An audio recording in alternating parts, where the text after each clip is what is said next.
Good evening. Prior to opening the school board meeting, we provide an opportunity for members of the public to address the school board. Community input is encouraged and welcome. Input must be informational in nature and address the entire board rather than one particular member. The Board of Education cannot engage in discussion or debate in response, but we will take the information for review and direct to the appropriate district employee to respond.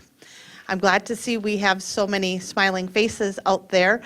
Is anybody here to participate in community input?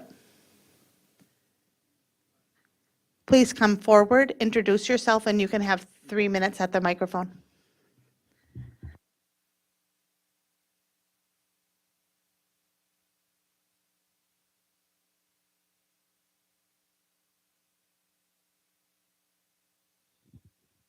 Awesome. Oh, yeah.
Okay.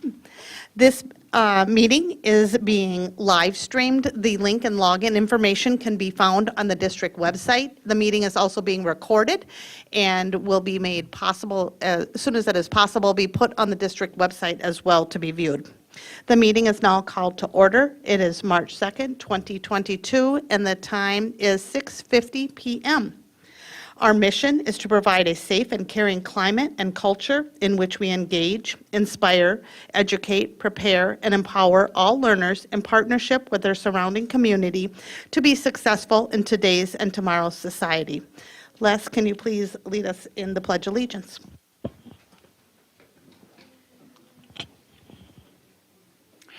I pledge allegiance to the flag of the United States of America and to the republic for which it stands, one nation, under God, indivisible, with liberty and justice for all.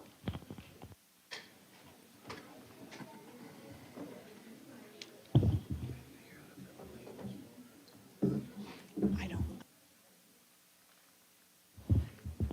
Thank you. And then Les, can you please call roll? Andreasen. Here.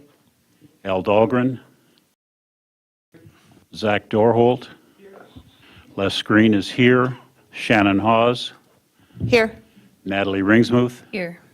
The following board members are absent this evening. Monica Segura Schwartz. Following cabinet members and staff are present at the district office. Superintendent Willie Jett. Assistant Superintendent of Secondary Education, Dr. Lori Putnam. Assistant Superintendent of Elementary Education, Dr. Mike Rivard. Executive Director of Learning and Teaching, Lori Posch. Media Technicians, Paul Novak and Gordy Scott. Custodian on site is Steve Hain. Following cabinet members and staff are virtually present. Director of Community Engagement and Communications, Tammy DeLand. Director of Equity Services, Ayan Omar. Executive Director of Community Education, Adam Holm. Executive Director of Finance and Business Services, Amy Scalarud. Executive Director of Human Resources and Labor Relations, Tracy Flynn Bowe. Executive Director of Research, Assessment and Enrollment, Donna Roper. Executive Director of Student Services and Special Education, Carol Potter. And Executive Assistant, Jan McGuire. Thank you.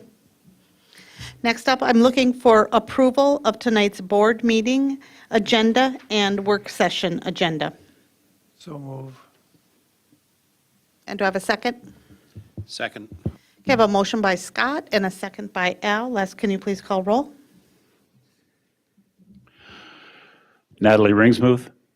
Yes. Shannon Hawes. Yes. Les Green is yes. Dorholt. Al Dahlgren. Yes. Scott Andreasen. Yes. Thank you, Dr. Green. Next up is the consent agenda. The consent agenda consists of non-controversial items that the board adopts routinely without debate. Any single member may remove an item from the consent agenda by requesting removal at the time the consent agenda is moved for adoption. On tonight's consent agenda, item A, approval of personnel staff changes. Item B, approval of monthly treasurer's report for January 2022. Item C, approval of monthly financial reports for January 2022. Item D, approval board policy 602, organization of school calendar and school day as revised, third reading. Item E, approve board policy 612.1, development of parent and family engagement policies for Title I programs as revised, third reading. Item F, approve board policy 603, curriculum development as revised, third reading. Item G, approve board policy 606, textbooks and instructional materials as revised, third reading. Item H, approve board policy 610, field trips as revised, third reading. Item I, approve board policy 613, graduation requirements as revised, third reading. And item J, call for bids, north canopy improvements. Does any board member wish to remove an item from the consent agenda? Seeing no request for removal, I'm looking for a motion to approve the consent agenda as read. So moved. Second. I have a motion by Natalie, a second by Scott. Les, can you please call roll? Natalie Ringsmuth, Yes. Scott Andreasen, Yes. Al Dahlgren, Yes. Zach Dorhold. Les Green is yes. Shannon Hawes. Yes. Thank you. Next, we're moving on to our discussion/action item. It's review of policy 504, student dress and appearance, presented tonight by Dr. Lori Putnam, Assistant Superintendent, not yet Superintendent, Assistant Superintendent of Secondary Education, and she's got a team with her. So welcome.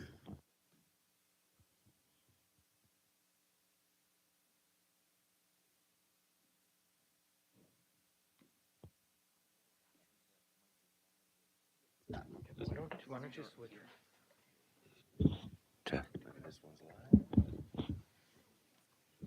Thank you, Chair Haas, Superintendent Jett, members of the board. We are glad to be here this evening to discuss head coverage. With me tonight, we have some of our students from Tech and Apollo and one of our administrators, so I would just ask them to introduce themselves. Well, good evening. My name is Faizeen Ahmad. I'm a senior at Tech High School. Hello, I'm Haley Deans, and I'm also a senior. Oh, I'm Brian Olson. I'm a junior at Apollo High School. Good evening, Molly Kenzie, one of the assistant principals at Tech. Thank you. I'm glad that these folks were willing to join us tonight. Thank you. So we would like to give a brief overview of why we're here. So we were tasked as an administration to do some research on to get more feedback on what staff and administration are thinking, and to get more information on what students are thinking. Tonight, we have done that work, and that's one of the reasons we're bringing it forward now. And then you'll also hear from our students and from our staff through me about why we're bringing it forward tonight. So here's an overview of what you can expect to hear this evening. I'm going to start off with staff responses. Our board had asked us to please get feedback of all of our staff on this question specifically, because as you may recall, in the fall, we did a survey on what's going well, what's not, and one of the themes that emerged was a concern about the engagement or the frequent negative engagement around head coverings. And so our leadership teams made a request to our administration, who brought it forward to me to say, hey, could we please relook at this? However, the board said, we'd like to know from our staff on this specific question, how do they feel about it? So we offered this a survey. It was a one-question survey that asked, it listed the clause in Board Policy 504, and it said, do you wish to pause? Would your recommendation be to pause this? Thank you.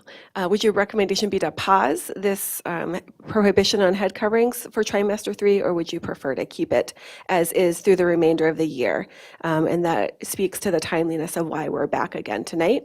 56% of licensed staff, and it was sent to licensed staff, said they would prefer to pause the head covering prohibition, and 44% said that they would keep the prohibition in place for trimester 3. So given that the majority of staff came to us with request to pause it now, that's one of the reasons we are here. For the majority of the staff who said they would like to keep the prohibition in place, it was largely revolving around earbuds, and we will talk a little bit about that at the end when I lay out a plan for monitoring if we were to pause the prohibition. At this time, I would like to turn it over to our students who are here with us so you can hear from them. Well, once again, good evening, Chair Haas and school board members. I guess I would like to say this on behalf of many of my fellow students, that we feel that community standards in a school setting, or in other words, being dressed appropriately for school activities as they are today, have changed. This policy no students from signaling gang or other negative sociocultural affiliation. Such problems have persisted in our schools, even with this policy in place.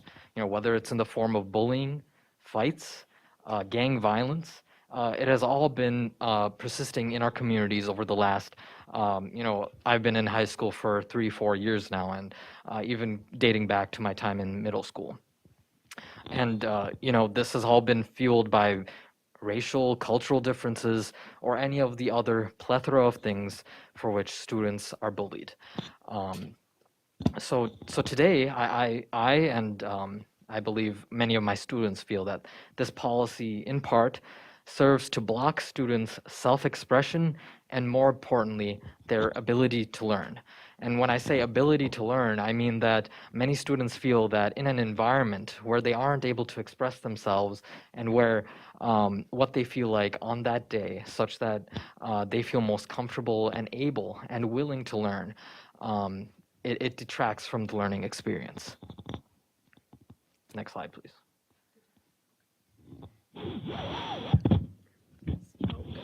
Sorry. So I'm going to say hello again, and thank you for having us. So I'm going to talk a little bit about the student response. So when it was first kind of, not first, but when it was decided that you were going to push the like reevaluation of this until this summer, we saw a student response that was overwhelming in support for it to be brought up again.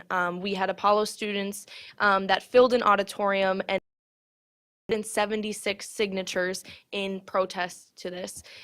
They also had an online petition that had 798 students signed. Apollo and Tech students had the opportunity to meet here about 2 weeks ago, and they met with Dr. Green and Chair Hawes, so a little bit more than 2 weeks ago, to express some of their concerns. And so from this, we just have evidence of the changed cultural norms and standards. So we had students of all high school ages. We had freshmen to seniors here that were kind of talking about their opinions and their response to this decision. Yeah, and I wanted to add to that and just say not all of this was just reactionary, as it may, on the surface, may seem. I think the outrage was certainly in part due to the board's decision to, delay the decision on this policy. But I also think it was due in part to the outrage from some of the arguments made by board members not to accept the administration's recommendation. I think it sparked this outrage because the argument no longer resonated with students and the students' understanding of community standards, or in other words, the culture had changed. Their understanding of what is proper and what best suits them for learning no longer resonated with what some of the members of this board decided on behalf of students. So next slide, please. So then we move on to student needs now. So during our last meeting when we met with Dr. Green and Chair Hawes, we were asked the question, why is this a crisis? Why should it be brought up again now? For that, our answer is problems emerging from learning disruptions in the last 2 years are exacerbated when students feel uncomfortable or when students are placed in contentious situations with staff. So that causes them to skipping school, struggling to complete assignments, and reoccurring tardiness. So our examples of this are going to be kind of why staff brought up the policy to be discussed in the first place is the amount of student and staff confrontation that arises from staff having to ask students to remove their hat or hood. We brought up the case of how many kids here take off your hat or hood in the morning before they hear good morning, how are you? Another point is there was a, sorry, getting a little lost here. There's also the point of students feeling like they are in a good state, I guess, to learn. So what makes them feel comfortable and like they are in a good mental state and mental place of mind to learn and not have to be worrying about the anxiety of how they are perceived by other students and other staff members or other staff. Yeah, so I mean, just to add on to what Haley said, I mean, there had been, just anecdotally, because they're waiting for a wig to come. And I feel like that speaks to the direness of this issue, how this is affecting students and having tangible impacts on their education. Also, some students, I know Miss Kenzie has come into these situations where a student may want to wear a hat or a do-rag or anything to cover their hair because of a haircut. And we heard some of those ideas in the community presentations or speeches. So next slide, please. I think it's worth noting here that the purpose of the policy is not to teach students community standards. For example, what is the proper attire for a football game versus a job interview? Rather, it is to, and I quote from the district policy, to enhance the education of students by establishing expectations of dress code or expectations of dress and grooming that are related to educational goals and community standards. Therefore, if the headgear policy is actively detracting from students' learning experiences, continuing to enforce this policy now cannot and should not be a priority of educators in our district. You know, as we've mentioned before, the past 2 years of learning have already been disrupted greatly, and students, teachers, and staff of all sorts are still dealing with the repercussions of many of the safety measures that we had to take in the past 2 years to deal with the COVID-19 pandemic. And to add on to that, issues with wearing head coverings, we believe only takes away from our learning experience and many of my peers' learning experience. And that finally brings us back to Dr. Putnam and the administration's recommendation.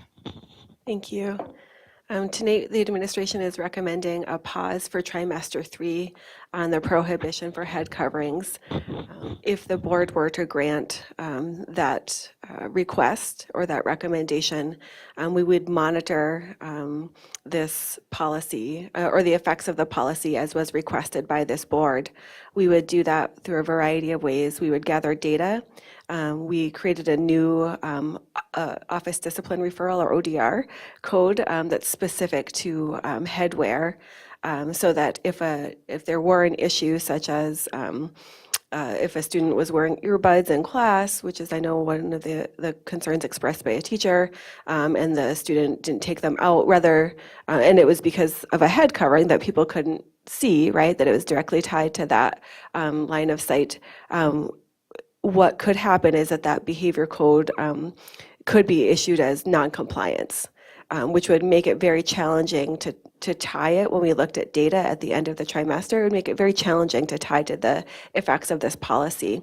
So we have added a new one so that called head coverings major or headwear major, so that we were able to clearly identify any teacher or conflicts that rose to the level where a teacher needed to send a student to the office or engage in some kind of issue over a head covering situation in a classroom.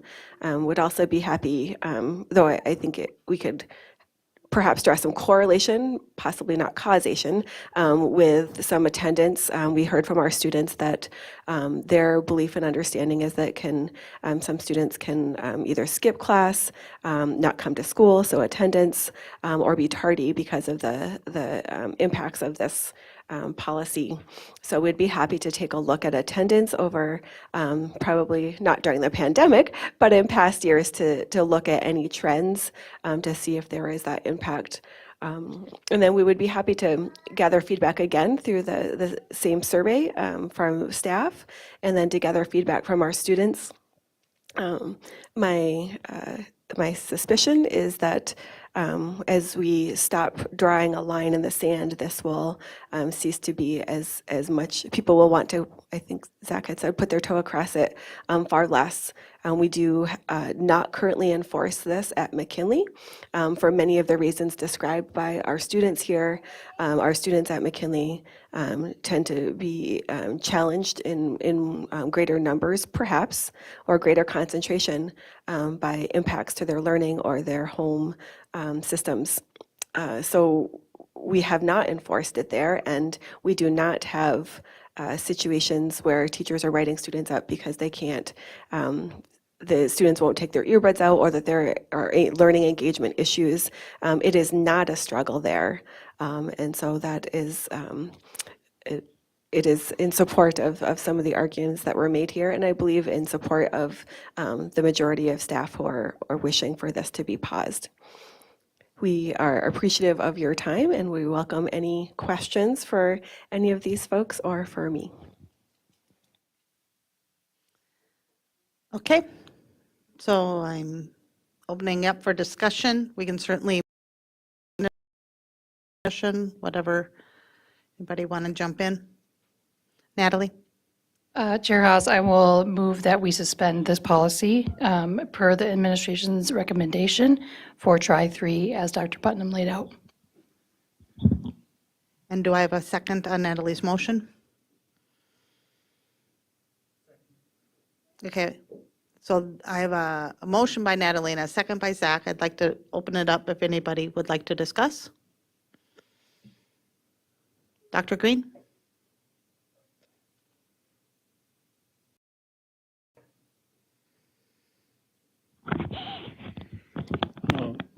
One of the concerns I have at this moment is I have had a point in my notes about the ACLU lawsuit at Effingham School. And the ACL lawsuit was not about hoodies. It was about differential application of school rules, that white students, other students were allowed to wear baseball caps and bandanas and things of that nature, but the young man was required to take off the do-rag. And so the problem was differential application. Like we are not allowing, or if we're not following the policy at McKinley, that's differential application. However, that's a decision, I believe, made by the principal. And it may be that this policy belongs in operations rather than at board level. Because for all of the reasons that have been stated, principal should be able, based upon emotional need or things of that nature, medical, which is in the policy, ought to be able to make exemptions to that policy. If the change is based upon style, it's a bit of a stretch to make that a medical reason. The policy's been reviewed every year for 20 years. It comes to the board as a approval of the manual, the code of conduct manual. So it's been reviewed every year for 20 years. So I think in about August or September, August, I mean. Part of the concern is that this pops up at mid-year. And for certainly the reasons, if students are not following the rule and teachers wind up having to tell them every day when they come in the door to follow rules, that is dysfunctional. If students, as they did when we previously made this decision, and it was that the reaction was to threaten to have a walkout.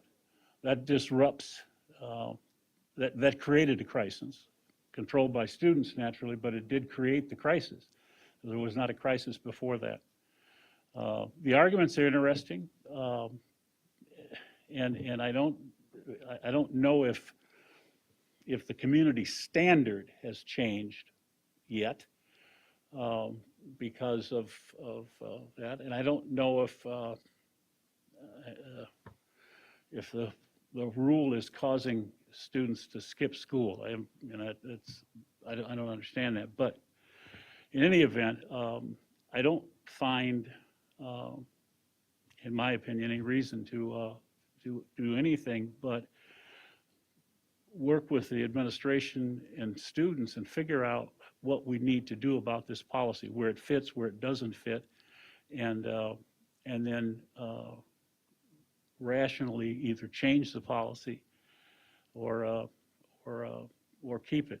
The concern, though, is that we are in sort of a difficult situation because I guess the principal at McKinley can adequately justify exceptions to the policy based upon the student body there. So that resolves that. So I'm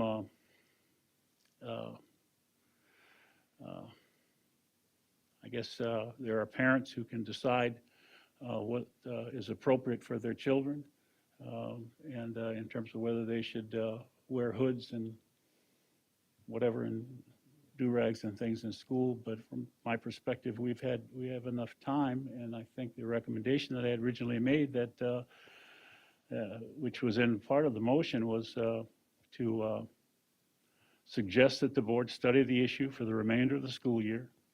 If after legitimate study that indicates the current policy is outdated, the board could implement a new policy for 22-23.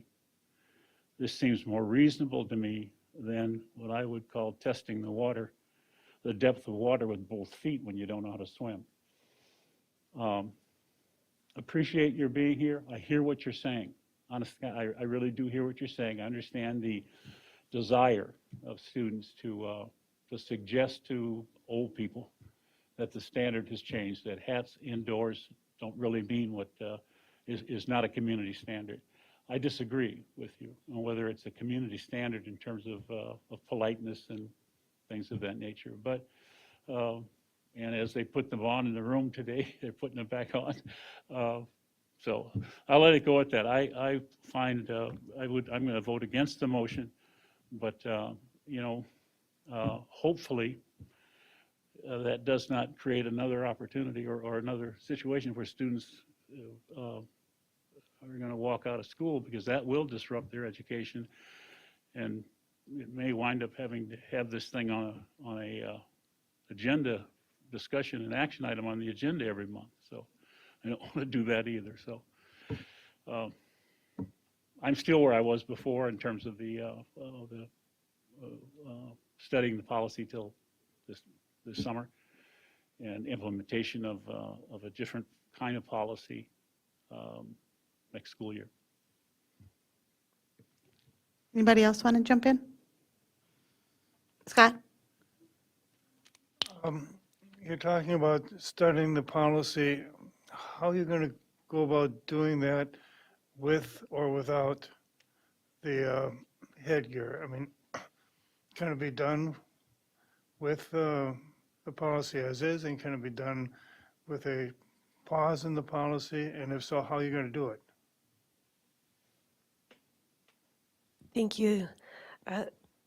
The way that we would do it if we were pausing is that we would track any behavior referrals that were caused by the change in the policy. So we would need to educate our staff, educate our students and our families about what that means. And it would typically be the ways that I can think that it would be potentially a negative impact would be, as I said, if earbuds were being used and a student wasn't engaged in class and a staff member asked them repeatedly to take it out and they refused, and it was because they were being hidden by a hood and not just because a student was wearing earbuds, right, which happens. I often will say hi to a student in the hallway, and at first it's like, what? They don't say hi to me anymore. And I'm like, oh yeah, they've got earbuds in, they don't hear me. So if it were unrelated, then it would be an insubordination or non-compliance. But if it related to trying to hide inside of a hood, then that would be coded by this new behavior code. Or if they were, would have to discuss if they were inappropriate words, I think it would that would probably still just fall under our harassment or other a different code. So that's probably how we would track the behavior pieces. As I said, we could do a correlation between attendance. We heard our students posit that could be one possible impact. And then we would do surveys of staff to get their perception and their recommendation, as well as students. If we did not pause it, I think we could certainly continue to have the conversation to gather additional thoughts or feedback. I don't know how else we would do it, but we would certainly be open to any recommendations of how we might additionally study it if the policy were to be in place about its potential impacts. It sounds like if we leave the policy as is, it's going to be really hard to study. We believe so. We discussed it as an administrative team. We've talked about it with students who are much smarter than I am, as you saw from their presentation. And we have not yet come up with another alternative. But as I said, we certainly aren't trying to, draw our own line in the sand, right? We will certainly engage in good faith and good effort if that is the request of the board. Okay, so it'd be easier to study if the policy was paused than if it was not. Yes. Okay, fine. Laurie, one of the things that was brought up last time is that there are a number of students out there who may appreciate the fact that they cannot wear hats and hoodies, and they kind of lean on the rule to be able to say, I'm not going to, or they don't wear a hat or a hoodie in class because they don't have to tell their friends that I don't want to. They can just kind of lean on the fact that they can't. And that if we suddenly allow the wearing of hats and hoodies, there may be students who are bullied by other students to wear hats and hoodies. How do we capture that in our study? We're capturing the behavior that is we're capturing bad behavior, or capturing kids that are wearing earbuds or using the policy to break rules, but how do we capture dialogue with those students who are not breaking the rules, but who are feeling bullied because of the new rule? How do we they're not breaking any rules, they're not doing anything wrong, yet it's affecting them and possibly having a negative influence on them. How do we do that? I have a couple of responses that I'd certainly welcome. Responses are one, that I believe our students or our administrators have very good relationships with our students, and they are available, and I believe that they are visible, and that our students, for the most part, trust them, whether it's a dean, a counselor, an AP, or principal, and there are multiple ways of reporting. I think that and I would certainly be curious your perspective. I think that if students are going to be bullied or harassed or targeted, that if it's not it's going to happen. It's students. We will find a way, right? If it's about if it's not about hats or hoodies, as Dr. Green pointed out previously, it's about shoes. The kind of shoes you wear, the kind of shoes you don't wear, the kind of pants you wear, the kind of pants you can afford. The way you talk, the kinds of studying that you do, the kinds of student that you are.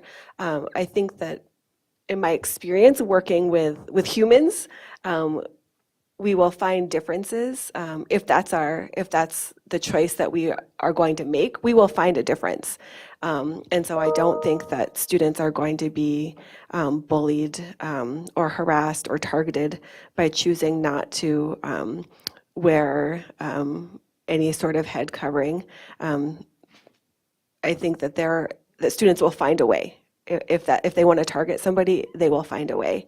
And I don't know that many of our students are protected from that experience because of this policy, but I would certainly open it up to this team.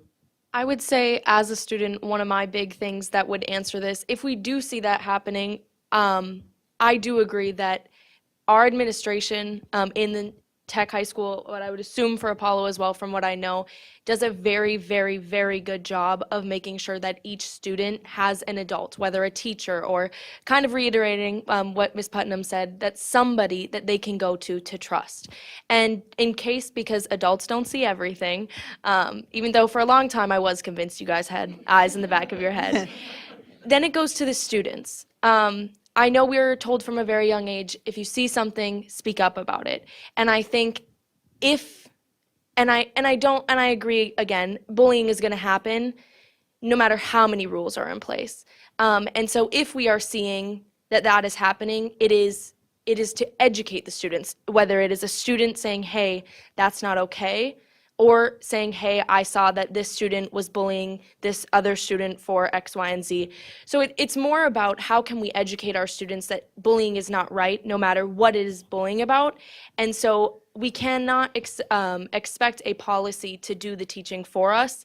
We have to do the teaching, student, administrative, on all levels. And so it's more of, in my opinion, holding everybody accountable for all, like, no matter what policies are in place. So again, I guess my answer would just be students speaking up for other students and not letting that happen in our schools, and helping to continue the growth of a healthy, communicative community.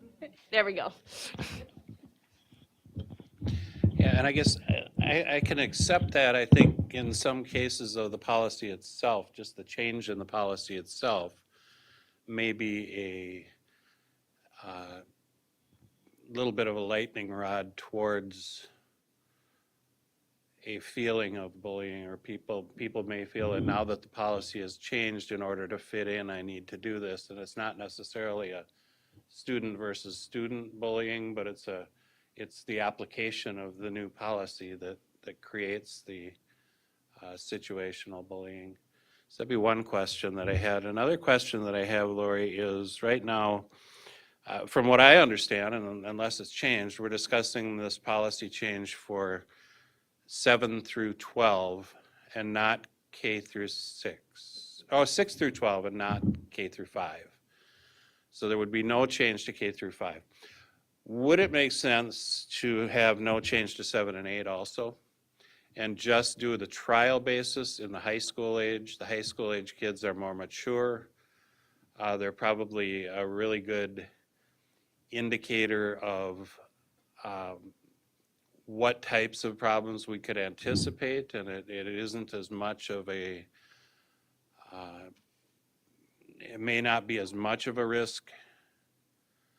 And when I say risk, I mean from the standpoint of doing a trial on something, you're taking a risk to see what the fallout is. And it may not be as much of a risk to do it just at the high school level versus doing it all the way from junior high right at the get-go. It seems like more issues happen at that age than in the high school. So that would be one I would have, and I guess I'd look for a response. Thank you. I'll tackle the second one because I'm sure about that one, about what you had asked, so you may have to remind me what the first one was. Your question regarding should we do it only at the high schools. I do have the disaggregated staff data by building. I did give you the aggregate 612 of all 5 schools. We did not survey McKinley. And all of the schools, including the 3 middles, Kennedy was a tie, but the others, even the middles, the staff supported the pause. So I trust, and I'm not saying you don't, right? I trust their recommendation. They know our students better than I do, and they believe our students at the middle level, that it's an appropriate change for students at the middle level. Could you remind me what the first question was? I apologize. There was no other question. Okay, thank you. Okay, well, good, no wonder I didn't remember it. Did you say that survey went out to 6 through 12 then, or to the entire? Only license? 612. 612, thank you. Yes. So on the subject of that survey, how detailed was that survey? Was it a one question survey, or was it it was a yes or no? It was a yes or Up or no, and then down? people could leave comments. It was pause it, don't pause it for try 3. Were there many comments? No. No? No. At the end of the trimester, what would you envision the survey would look like for both students and staff? I think that that's something we could sure talk about. I would probably ask this a continuation or not, and then provide an option for giving additional feedback. If the board has other recommendations, then we're happy to entertain that as well. Yeah, Miss- personally, I would be disappointed in that. I would think, I would like to see a much more detailed question specific about their experiences. Thank you. Are there any other rules that the rules that we're looking to put in place? Should we make this change as far as what is allowed and what isn't allowed? How do we determine when, I guess I'm a little bit lost as to how do we enforce, what are we enforcing? Earbuds in the ears, what's the rules concerning earbuds in the ears, and how can we check for them, and what happens, what if a student says, no, I don't want to show you? No, I'm not taking my hood off. You can't make me take my hood off. What are the rules? How does a teacher then approach that? I think like any other thing we asked them to enforce, whether it was when we were requiring masks, it was leveraging that relationship that they've built to say, mask up, hood down, right? I think you guys can attest if you're either hearing it or saying it, and that's a lot. Cell phones away. I'm sure you guys have heard that. Maybe it's being on the wrong website. So there are a number of things that we do ask our staff to enforce and our students to comply with. Our goal is to minimize those to the things that directly impact their education. So I can assure you that our administrators and our staff are committed to enforcing the cell phone policy rule. And so we ask that it get put away, and I'm sure that there are power struggles around that. But that's something that our staff have said, yeah, we're standing shoulder to shoulder with this because we genuinely believe that this is something that's detracting from students' education. Our staff do not consistently believe that a head covering is detracting from their education, and that makes it more challenging to consistently enforce, knowing that a power struggle could be coming, just someone's having a bad day, right? But our staff are very talented, they're very capable, and they have built relationships with their students, so when we ask them to enforce something, they do. So the things you're wondering about, cell phones are huge, staying on the right website is big. We certainly enforce no anything that's like relative to harassment, right? You can't have swear words, you can't have inappropriate images. Our dress policy, and I should be having Miss Kenzie answer this because she's the one who's actually enforcing it, not me. Is there a sunset date for the test? For the test, for the pause? For the pause, yeah. So can I make a motion that we amend the motion to include that there's a sunset date of the end of trimester 3, at which point in time we will then have to revisit? I had said per Dr. Putnam's recommendation. So I don't know if that was enough. I think, Elle, that I thought what you're saying was already included in the Yes, in the it is. deal. That it's a pause, but let's clarify that Natalie, your motion was per Dr. Putnam's recommendation is the pause is to the end of the, Right, Third per trimester. per the administration's recommendation, yes, thank you.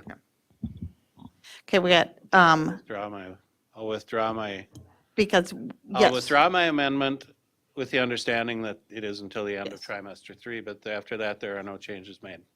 oh,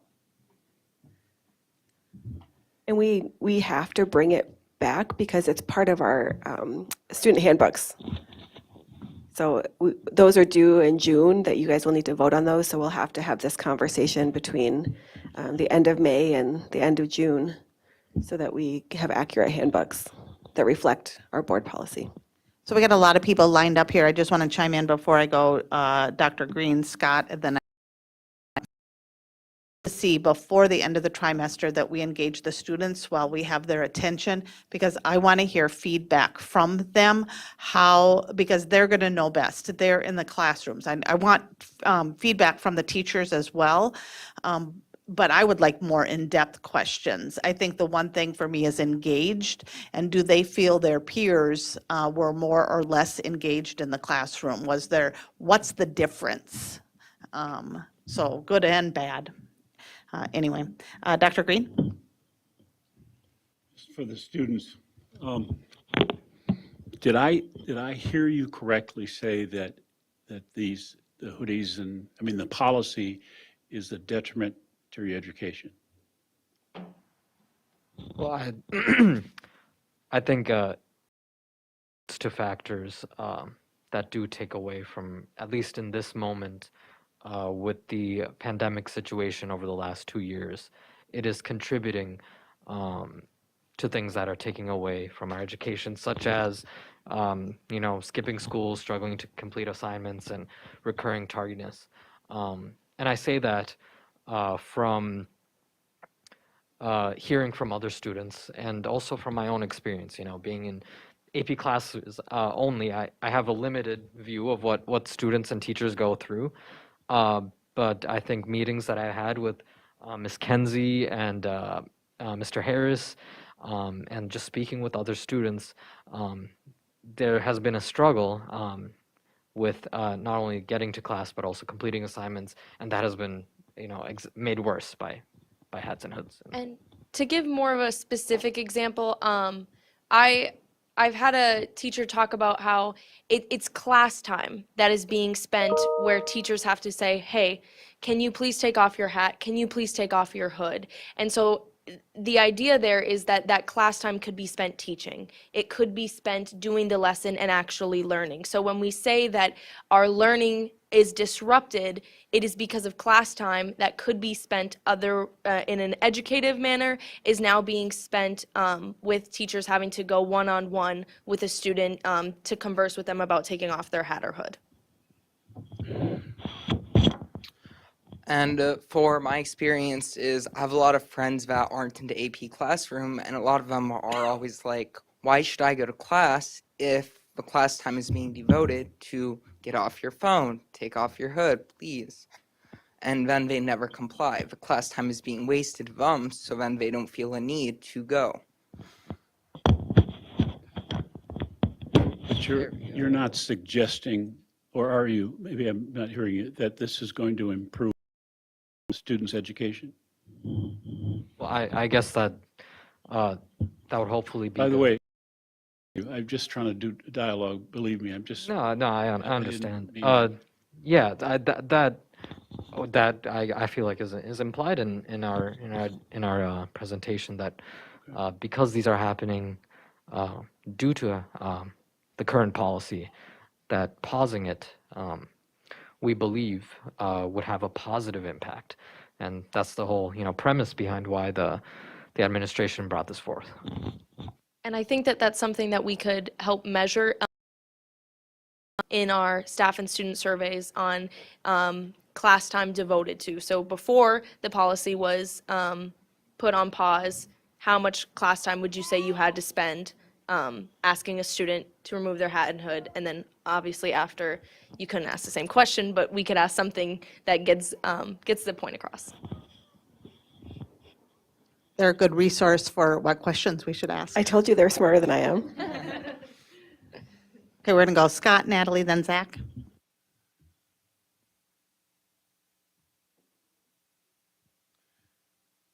I know our district is rather unique, but I am a little curious as to what the districts around us are doing with this issue. Thank you. Good question. We actually had one of our superintendent superintendent interns do some research for us. We have found that the folks around us are not enforcing a prohibition on head coverings. As you move down there's a little gap as you move down the 94 corridor, and then where they are enforcing it, and then as you head into just past into Maple Grove on down, our fellow districts, particularly ones that are larger like ours, although like I said, some of our neighbors are not, they are not enforcing this. And I did actually talk to some of their administrators, and they have no regrets about making the change, and some of them are actually they've made the change years ago. Okay. Be more specific. Tell me more. That was very vague. Scott, I heard Scott ask what districts around us are doing, and the answer was that there wasn't really an answer there. Like, what is Sartell doing? What is Sartell Sauk does not Rapids doing? require Can you it. be a little bit more specific about what the districts around us Yes. are doing? Yep. Sartell is not enforcing it. Now, I can't elementary, but I know at the high school they do not. I do not know about Sauk Rapids. And then, as I said, from Annandale to Monticello, like that period, that they are not. And then when you get to Maple Grove, all of the metro, none of the metro requires this.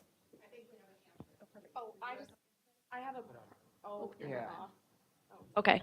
I have a personal friend of mine. I'm on the Minnesota military team panel, and so it's Minnesota student kids that have a military parent, and they're from all over the state of Minnesota. And so District 833, it's like the Cottage Grove area, which kind of goes along with the metro. They do not require, and I believe it's in all like kindergarten up. They do not have a policy.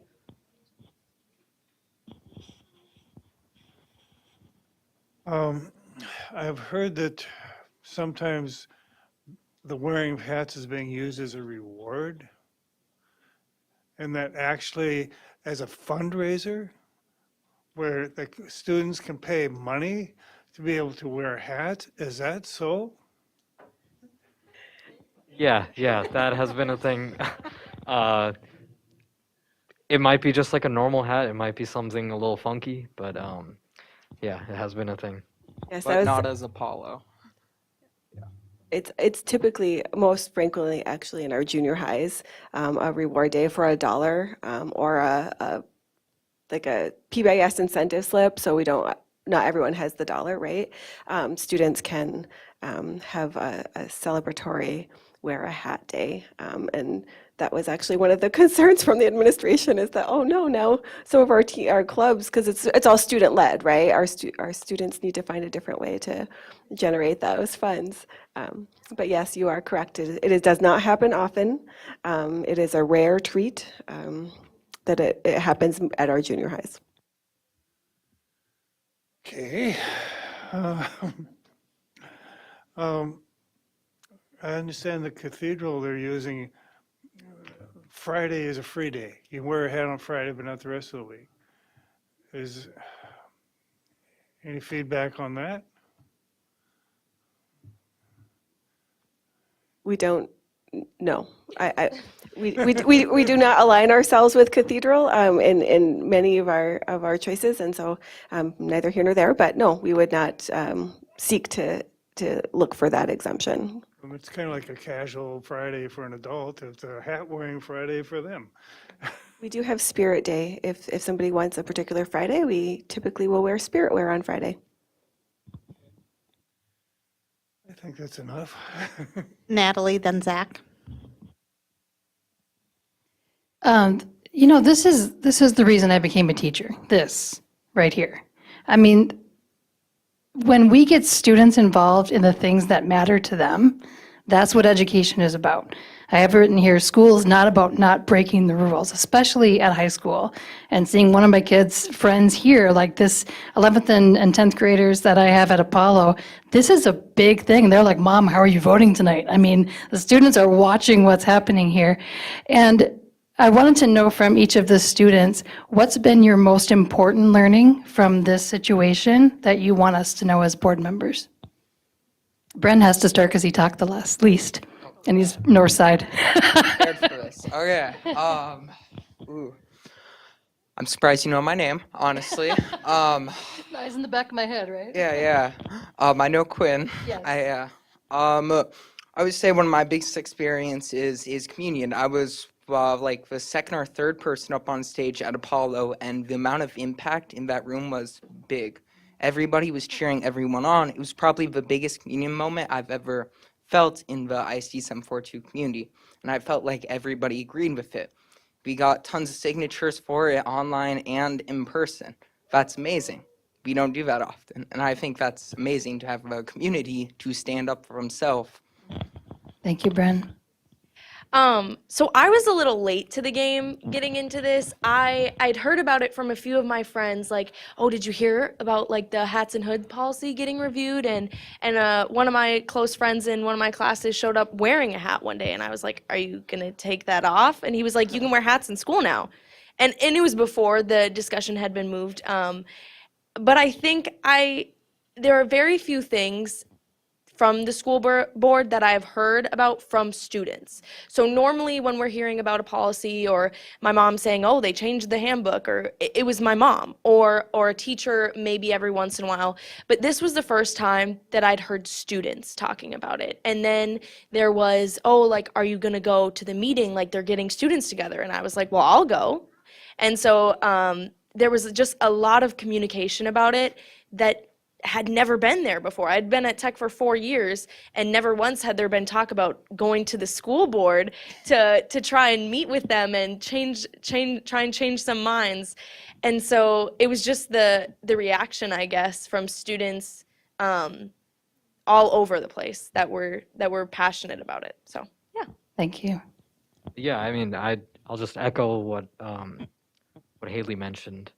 I think a lot of the I guess more contentious situations that have arisen from this. I know it's gotten some media coverage that have gotten some students a little riled up. And I think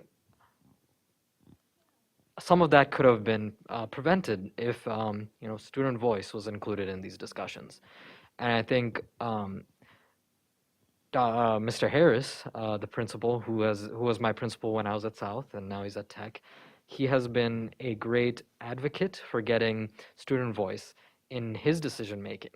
And that has not only made us feel empowered and feel like we had the power to, impact the way our school operated and the place we are, 7, 8 hours a day or more if you're in activities or whatnot.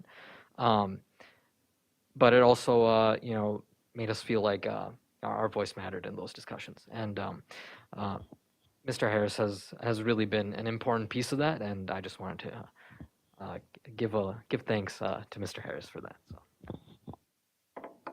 Yeah, mad props to Mr. Harris and Ms. Fisher for this. Thank you for sharing. So I'm proud. I'm so proud of when I come home or when my kids come home and they say, we were going to walk out and, my son Quinn said I was wearing a hood and my son Aaron said, no, I didn't want to do that. And, there was that time when the students are talking to each other and saying, what are we going to do about this? How are we going to exercise our rights to do this? And I really felt proud of students at that moment, and then even more proud of our administration for working with students. I really am concerned and have always been concerned, number one, about student and staff engagement. Like y'all are saying, if a student doesn't feel like they're at home in their school, then of course there's not going to be as much engagement in their studies. So the fact that there's that negative, contentious, detracting thing that's going on in these classrooms, we got to do everything we can, in my opinion, to stop that. And what I was thinking about a lot today is about I'm not in school 8 hours a day. Okay, I can think about what my personal opinion is here, and that doesn't really matter. What the experts say to me is what matters, and I know that's something I say a lot while I'm here on the board. But if 56% of our staff say to pause, if one of our 3 high schools is not even enforcing it, and if in the staff survey we have this majority saying, yes, let's do it, then, and not only that, not just let's do it, but then from our administration to say this is exactly how we're going to do it.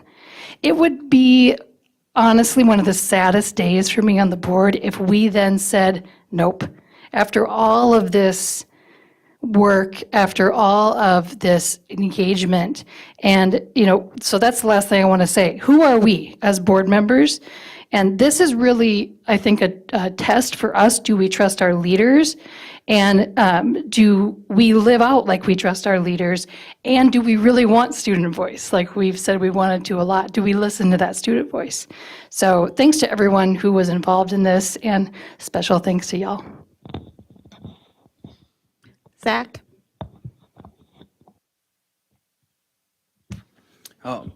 Personal preference aside, because I don't think that belongs in this decision, and I have a strong personal preference. It doesn't belong here. I would just go back to the reason this was brought to the board's attention in the first place, and hope that the board recognizes the physics of this situation, which is the fact that this appears to be taking more out of our teachers and staff than they have the ability to put in order to enforce this policy. They cannot continue to apply pressure to a force that's greater than them. Not right now. Thank you, Zach. I don't see this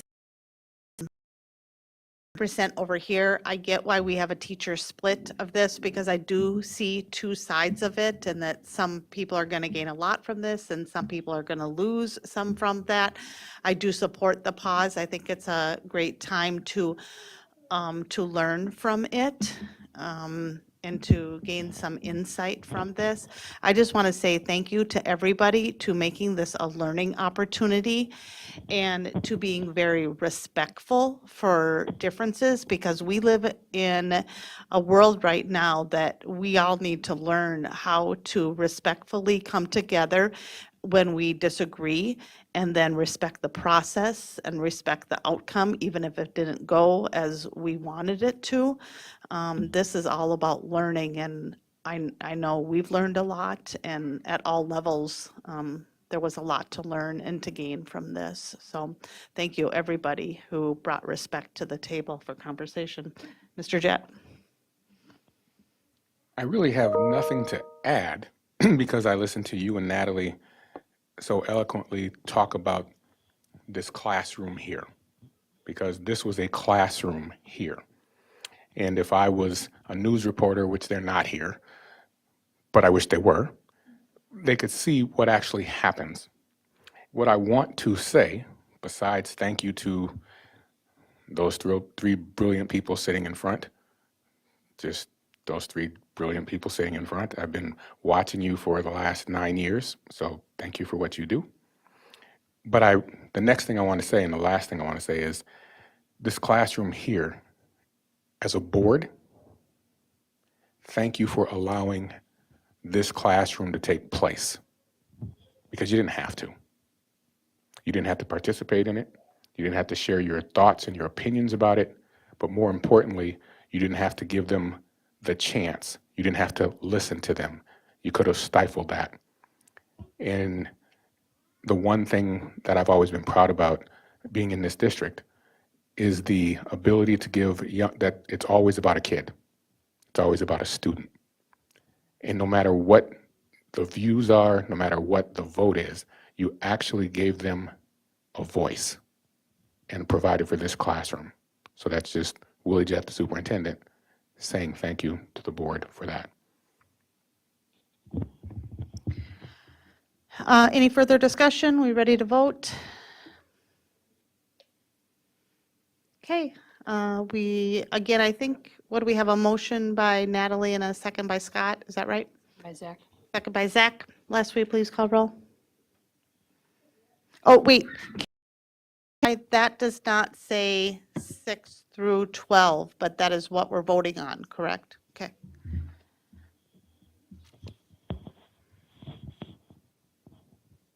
Who made the motion? Natalie and then Zach. Natalie? Yes. Sorry, let me back up and say that again. Natalie Ringsby. Yes, sir. Zach Dorhold. Yes. Al Dahlgren. Let me back up a minute. Let me just stop a minute. You know, I don't want to make this whatever. Les Green's vote is yes for the pause, okay? I think they've made their case and that we've heard enough information and they need to know that we're going to give it a chance. And so I'm going to vote yes. Al Dahlgren.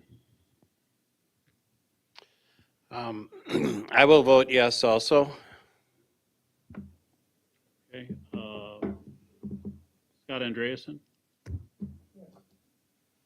Shannon Hawes? Yes. Is that it? Did you call Zach? Zach. I'm sorry, Zach Dorhold. I don't know. The loudest I've heard you speak in 4 years. That was impressive. Motion passes unanimous. Thank you, everyone who was involved in that. I'm assuming that Monica Segura Schwartz would have voted yes.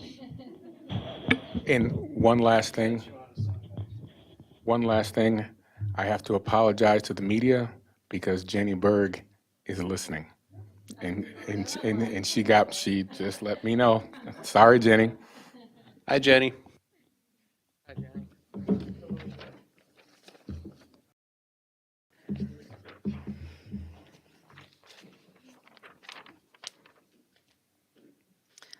Okay. Then we're moving on to reports, Board of Education Standing Committee reports. And not a lot of action here. Personnel negotiations. Dr. Green, you met the morning prior to our last board meeting. Do you have a recap of that, or? I have no memory of what happened. It- I have no memory of what happened last board meeting. Oh, the contract. Did you? Yes. You did? Okay, good. Thank you. Yes. All right. That's what we did. Thank you. And it's my understanding that there are no other standing committee reports, correct? Okay. All right, then moving on to future agenda items.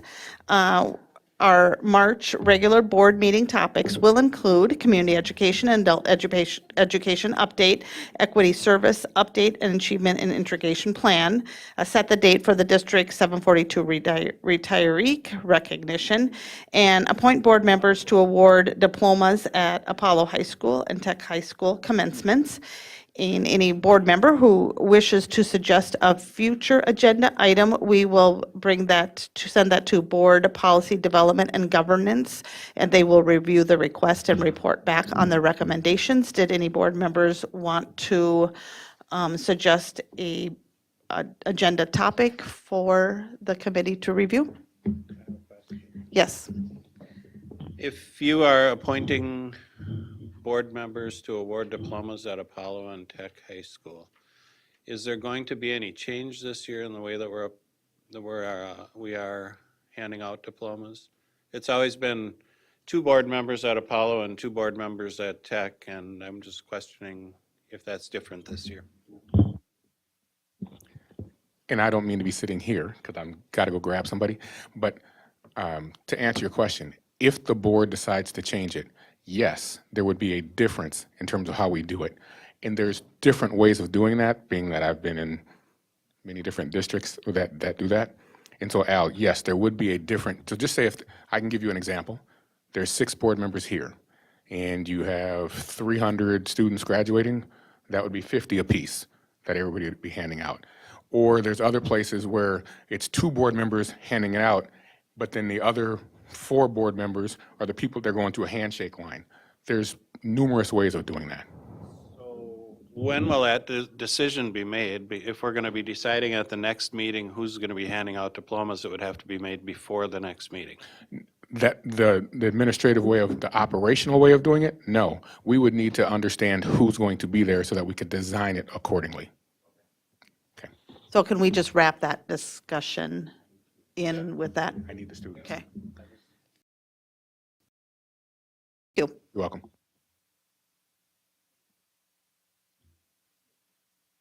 Okay. So then we are adjourning the regular board meeting. The time is 7:59 PM, and we are opening up the Board of Education work session. And so presented tonight by Math Program Review, presented by Lori Posch, Executive Director of Learning and Teaching, and her team up here. And we finally get to use these toys here that I've been eyeing up.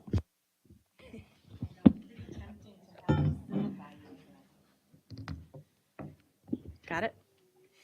Good there. Superintendents, assistant superintendent, board members tonight. We have gifts in front of you for your board meeting tonight. Marcy Kickhaver, who is our coordinator for our K-12 math program, is here tonight. As promised, we are going to do some activities with you. One of the things that we have really looked forward to is being able to share with you tonight what is happening with math in our district. One of the things you're not going to see yet tonight are a lot of data, because that will come at the board meeting, at the board retreat, when we can really dig into that data more closely. We can look at it, but this will give you a preview of what we're doing to address some of the data that you'll see that day. So I'm going to turn it over to Marcy, and to all of you, enjoy. Have fun with us tonight. All right. Hello, and thanks for inviting me. I'm super excited to be here. I get super excited about math, so sometimes I have to calm myself a little bit. Math is lovely. This particular slide just talks about the state standards timeline for math. I believe Lori sent it out in a board update, so this was just some more information for you. The current math standards we are working with for K-12 or K-11 really is 2007 version. The state has been talking many years that they're going to update it. They finally are in the process of doing that, so it's under revision. You can watch that committee's monthly meetings on their YouTube channel. Version 1 just got done taking some public feedback and review. It has anchor standards, career and college, and citizenship language was included. Version 2, once they take that feedback, they will then include benchmarks per grade level, which will get a little bit more specific. So there's some exciting things happening and more to come as we find more things out.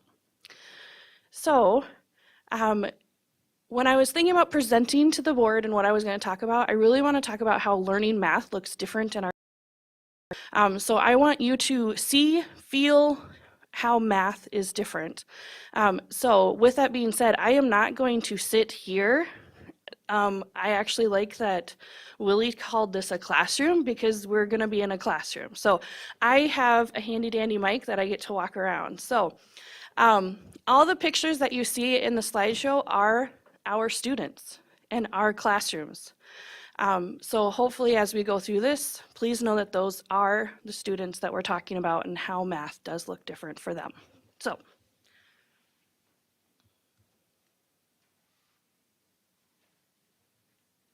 Okay, it works, Gordy, thanks.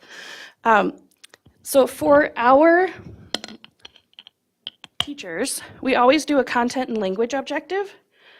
That's one thing that we ask our teachers to do, and it really just gets our students prepared to learn and know what they're going to be doing for the day. So I wanted to include that for you to see because, like I said, this is your classroom. So today we're going to explore how ISD 742 math classrooms look different in 2022. Your language objective, how are you going to show me what you learned? Oops, sorry. Hold on.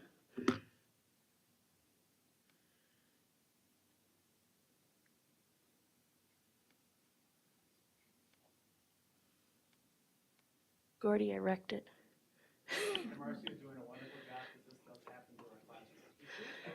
Yes. Okay, while I'm getting this going, you do have a piece of paper in front of you. It was a legal size paper. One side has like a T-chart type thing, and then the other side is blank. If you would have the blank side up, and we're gonna get into some math, and then I can go back and talk about there we go, we got going again. Yes. I was out at Kennedy giving a PD today, and I have never been trained on those new fancy TVs, so I was having to try to figure out how those worked. So on the back of your paper on that blank side, if you would fill and make something like this, as large, like taking up the whole space.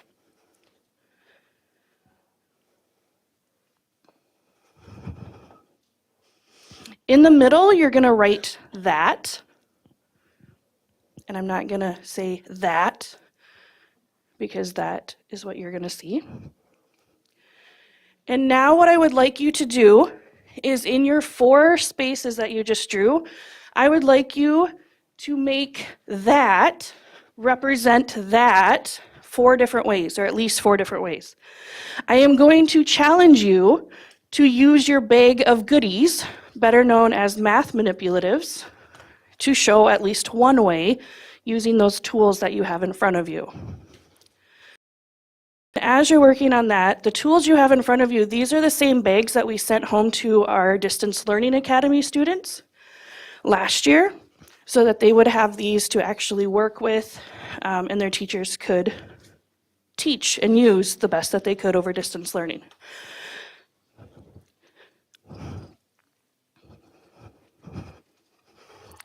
So I only have about a minute given for this particular slide. So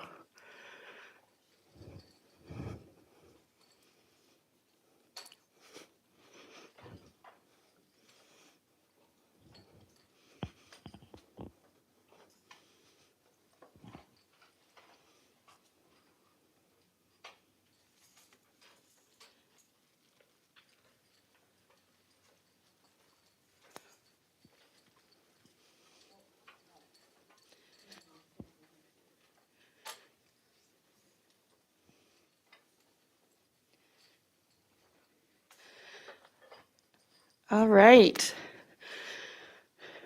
So I saw some multiplication, I saw some division, I saw some people using the base 10 blocks, which is awesome. Here are some examples of what you could have done. This is not everything, because you can represent 36 in many different ways. So in the top right, you could have written it out. We have a Chinese immersion student wrote it out for us. We have one of our Spanish immersion students write it, and then I had a student write it in Somali, which after I saw that, I did remember that le was 6, because I did learn those at one time. I have to use them more often. Some of you were using money. The base 10 blocks, you could have maybe done 36 things out of your bag, all sorts of ways. You could have used a number line. So yes, nice job. One thing that I want to note is 36, the number, is very abstract. If I were to talk to some of our elementary, especially kindergarten, and said, what do you know about this number? They wouldn't know what that means. So finding a way to be flexible is the name of the game, and that's something that we ask our students to do all of the time. And as a former high school student, or high school teacher, working with high school students, 2 of them were actually here talking to you, were some of my former students. The more that they can be flexible with their numbers and create all these different ways, the better they were when they got to high school mathematics. If they only knew the procedures, they struggled because they didn't understand the math. So flexible is where it's at. Okay, the other thing that I'm going to get you to do is something that our classrooms do from elementary all the way up to high school, and that is a notice and wonder. It's a math language routine, and this was developed from Stanford University. So this is one of them. It's one of 8 math language routines. you can either see the pictures up on the screen, or I do have them over here on the chart paper. So this particular, I'm going to tell you what Notice and Wonder is, and then you guys are going to participate in it. So I'm going to ask for you guys to actually talk like you're in the class. Teachers can do Notice and Wonder to find out what their teacher or what their students know, what their misconceptions are, what they're noticing, what they're wondering. It gives teachers a lot of information to help teach their students. I know when I was teaching high school, I did one particular with my freshmen, and after we got done with the Notice and Wonder, I got to the notes and I was like, you told me and found and saw all this. I didn't have to teach them. They found it all by discovering through this Notice and Wonder that I had available. So, teachers can also start connecting vocabulary. They can start connecting what students are saying. Any student can participate, no matter where they feel they are in math, because we have students who think they're the brightest, smartest math kid, all the way down to, I don't like math. So any student can do this, because you could literally say, I noticed that there's colors up here. And then sometimes that's enough to get that student to say another thing, and then another thing. So, board members, what do you notice, and what do you wonder about these 4 pictures? Les.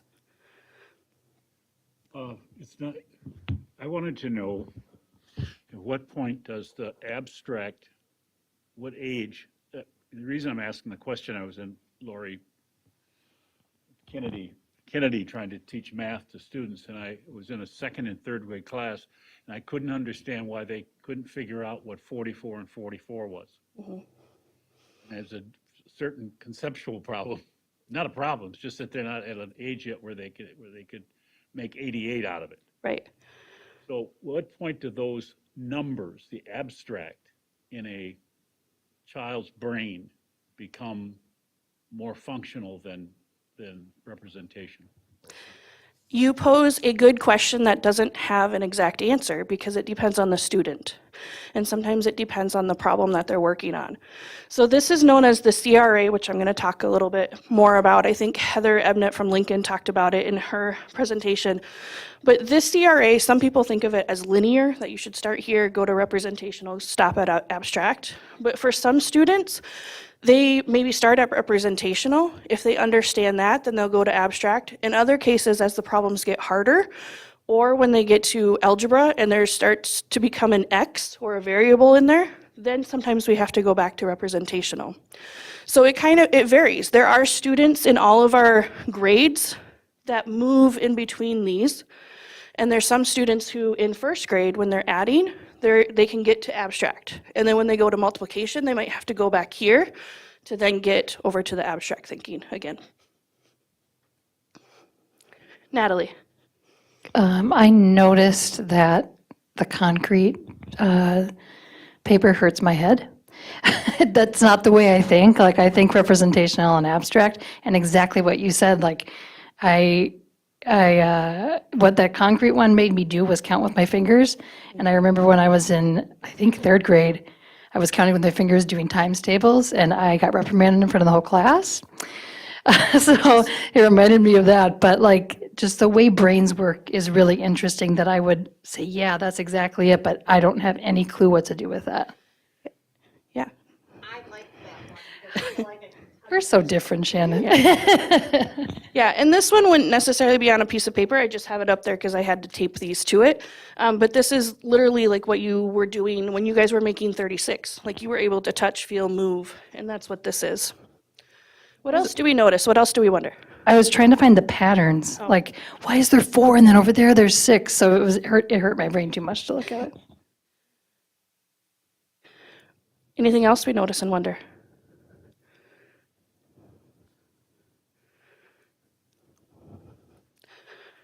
So this is where you could, like, as a teacher, I would also say, do you notice any connections? Do you see anything that flows between these two, or flows between these two, or these, or any of them, really? Anybody see that there's color? I purposely used color. So some of you may have noticed that, and it's hard because of the distance maybe, but like this orange is represented in this orange. So the color and the purpose for that is to try to get students to make connections. The abstract, this is how I learned how to multiply, and I think that's probably how most of us learn how to multiply. I will also say from my experience, I was always a good math student, right? I mean, that's one of the reasons why Lori hired me, is because I should like and know math. So I always was a good math student, but I didn't think I was ever good at math until I was a junior at high school. And part of that was I counted on my fingers. I did pictures. I am a thinker and a drawer. I can't do things quickly. And that's just who I am as a person, because I'd rather see things visually. I lose track. If I try to do this in my brain, I lose track of numbers. The other thing that I know, me personally, I knew that I was supposed to take this times this and put a 4 and carry a 2. If somebody would have said, why did you carry the 2? Because my teacher told me to, would have been my answer. And if they said, well, what does that 2 mean? It's the 2 from the 24. Like, I didn't understand why I was carrying that. This starts showing where that comes from and helps the students. And then if you back clear up, this helps them group 10 and 10 to find that 20 as to why they're carrying that 2. So, a notice and wonder helps teachers, like I said. It helps students make those connections and hopefully see the math and understand the math before the teacher teaches them or shows them or creates a process for it.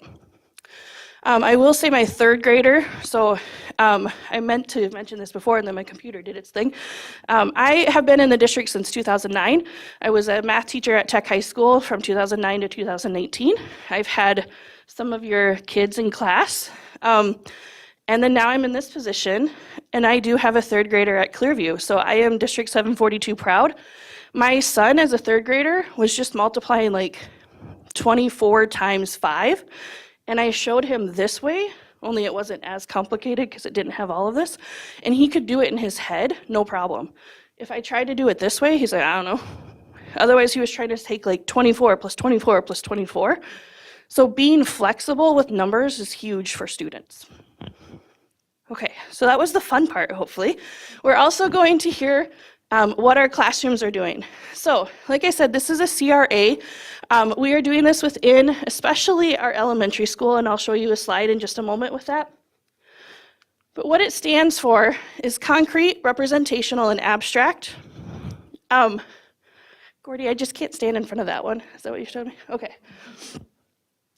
So C is hands-on, it's manipulatives. It's really getting the students to touch, feel, see, and move. So if they have to combine, if they have to borrow, they're seeing why they're doing that. The R, some people call this pictorial because you're drawing pictures or drawings. And then the A is the numbers, the symbols, the algorithms. So the short way, the shortcut way, the fast way, which those came about because of our race to space. We don't have to race to space anymore. We have computers, calculators, all sorts of things that can do it fast. We have to understand how to put it into that. So at the elementary level, we do have that CRA focus. We had a Math Summer Institute last June. We're going to have another one in this June where teachers will come in and learn about the CRA. We have a line math professional development. We just gave our third one today to all of our elementary schools. We have 2 community partners that are community experts, really. One from St. Cloud State and one from St. Ben's that make manipulative videos. So if teachers are like, how in the world do I do this with my students? They are showing how to do this because that is something you don't get taught in college, is how to teach this. We have math leads at Reimagine schools. We have Advantage Math Recovery, and then a couple other things on there. PACCAT is another with LEAF partnership. Why does it do that? I might just have to have you. I apologize, guys.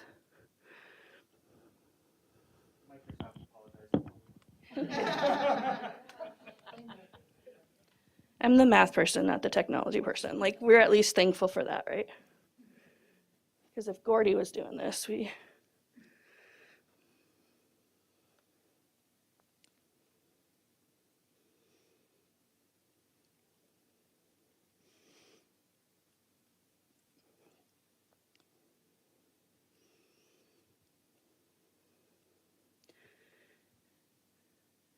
Why does it shut down?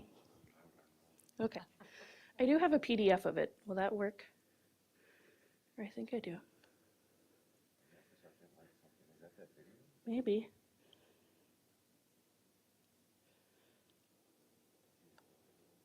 I do have a video in there.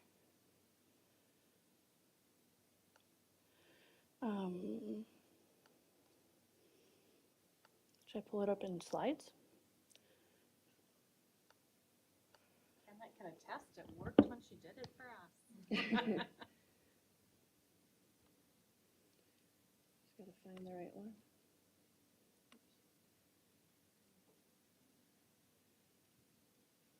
Entry.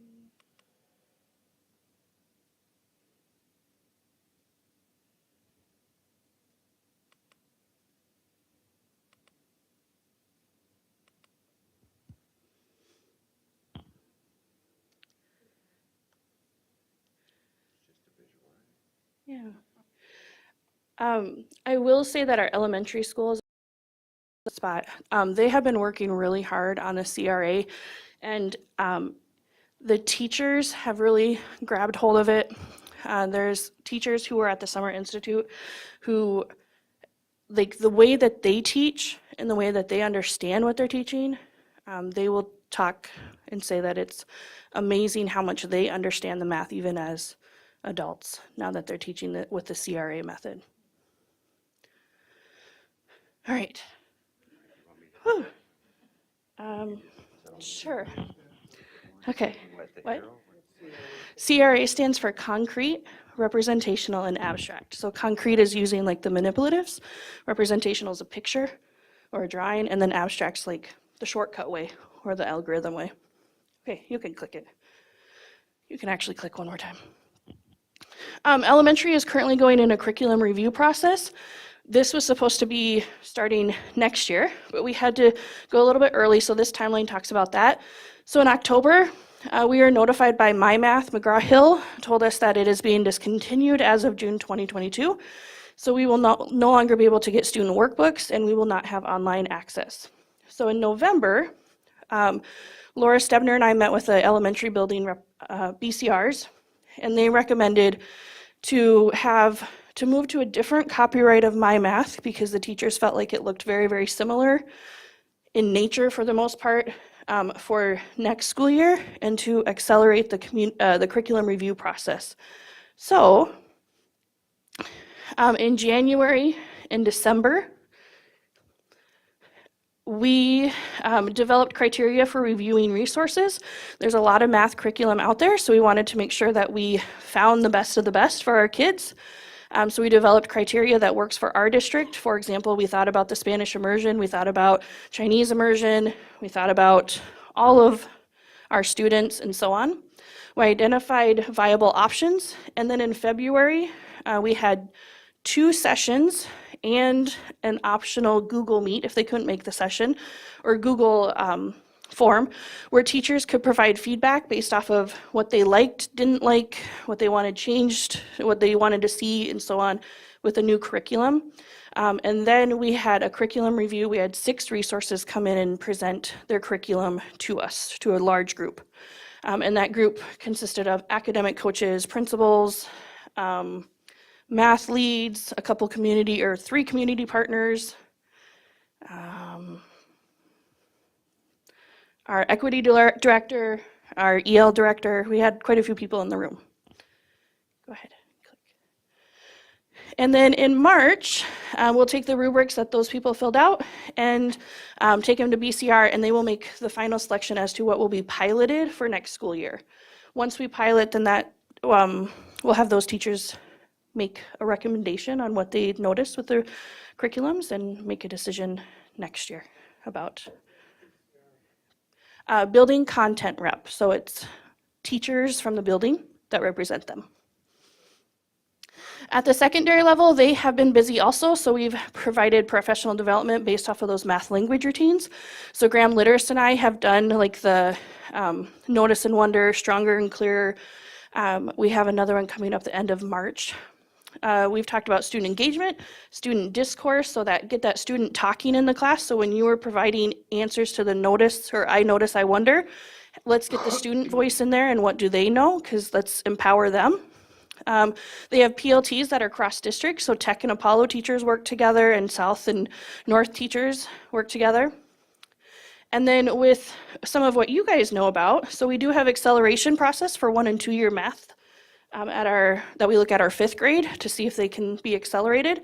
And then just recently, the board, we provided a geometry equivalent with application to construction design and an Algebra 2 equivalent with application to finances. And all of our math courses at the high school level are NCAA, or the National Collegiate Athletic Association, approved. So anything that our kids take in math in ISD 742, if they plan on going into college for athletics, is accepted, which is a huge, huge deal. It does take a process and a paperwork to complete and to get that, and we haven't always had that. So it's nice that all of the classes that we are asking or requiring or that students can take are NCAA approved. So we have so many good things happening. Our math team, specifically at Tech, Faizine is one of them that's on the math team. They are ranked 12th in the state for their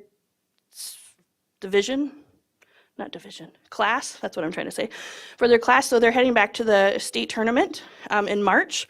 We've had lots of ACT perfect scores, national merit qualifiers, semifinalists, and so on. Our AP program at our schools in math is very strong.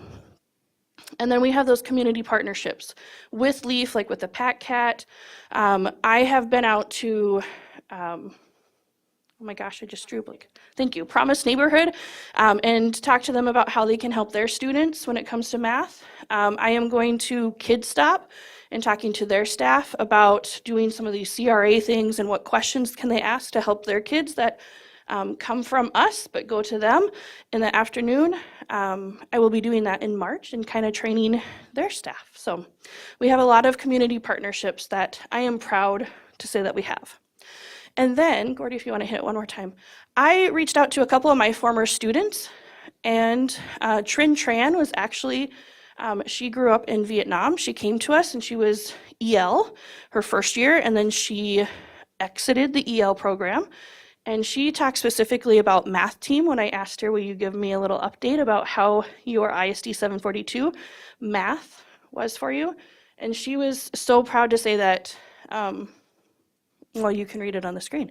She got a lot of necessary study and life skills. And she was actually on the math team that won the championship a couple years ago. So she was super proud of that.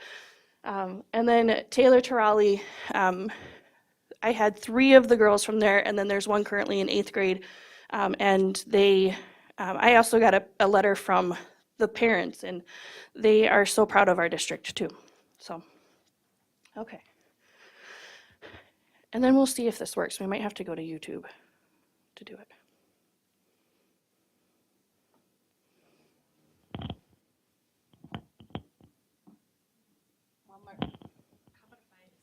Talk while you do that.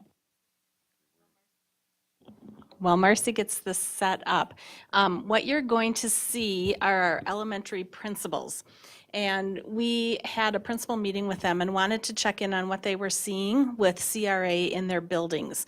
So we are measuring the impact of CRA. We are doing class walks to see what we're seeing in the classrooms.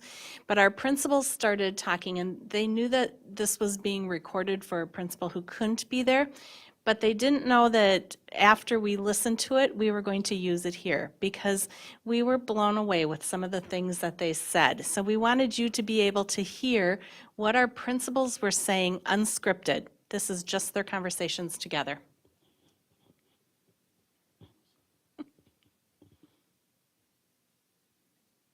Or not. We may have to send it out.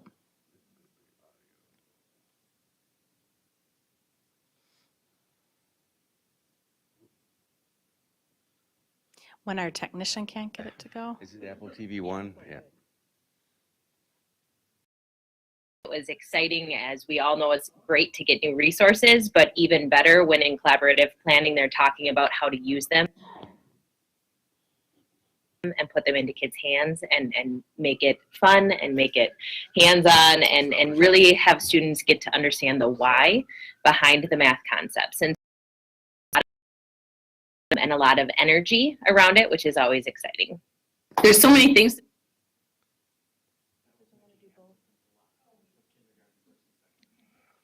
What Nikki said. Additionally, I think that in our IXL, from my teacher assignments, the START assignments, I've seen that more and more in our rotations, meaning our rotations for math are super intentional.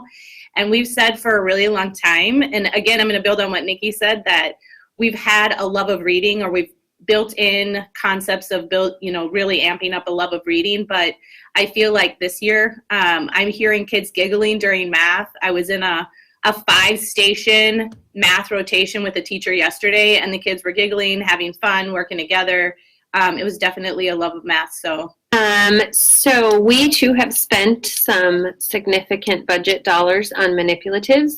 And in order to do that, we buy one set of something, and then my amazing academic sits down with them and says, here are how you can use them. And then the flood of requests for those things start coming in. So, and then just after winter benchmarking, we had teacher talks where we focused on math. And there's really, really good conversation because as an elementary teacher, I am not an expert at everything. So being able to put people in the room who are the expert at math. And so we were working with a group of second grade teachers, and they were talking about time, like they're getting ready to teach time. And we started to connect that to a number line.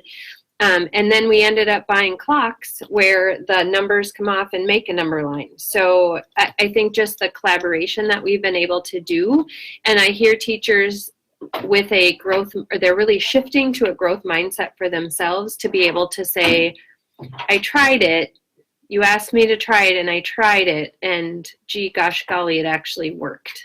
So Probably piggyback off what Meredith was talking about was the high levels of collaboration here at Westwood. We've been working on our Wednesdays with Melissa Hansick-Burrow from SESU on a lot of our CRA concepts, and we've been building manipulatives beyond just ordering them. So teachers have really leaned into the collaboration aspect, and it's been a real focus of ours on our site improvement plan to our PLTs throughout our Wednesdays throughout the course of the year. So kind of like everybody else's thought, I think the increase, we've always had manipulatives, we've used them, but the increase in the intentional and purposeful use behind them has been something that has been very visible in the classroom. In addition to, due to our setting, we've always had intentional reading interventions, and this year we've added an extra half an hour of very intentional, purposeful math intervention based on student need as opposed to grade level, which has really been exciting. I first have to give a huge shout out to my amazing math lead, Jill Fusi. She headed up all of the manipulative buying, purchasing, and wrote a LEAF grant and got it, and we just were able to put those materials in the hands of teachers in a very organized and incredible way. So Jill is a rock star. Thank you, Jill.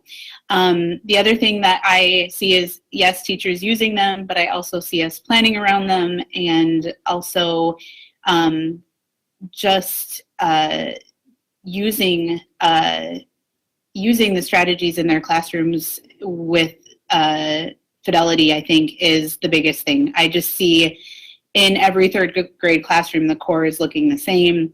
The lesson is the same. I can tell you with certainty what everyone's teaching that week, and that's pretty cool to watch. I don't have anything to compare it to at Lincoln because I wasn't here last year or the year before. So for me, it's just incredible to see the growth of the staff in terms of moving from lots of whole group time to more guided, and using IXL, using the resources appropriately. It's just awesome. So great. And I think to say having Samantha Holland here is absolutely the best thing that could have happened to us math-wise, for sure.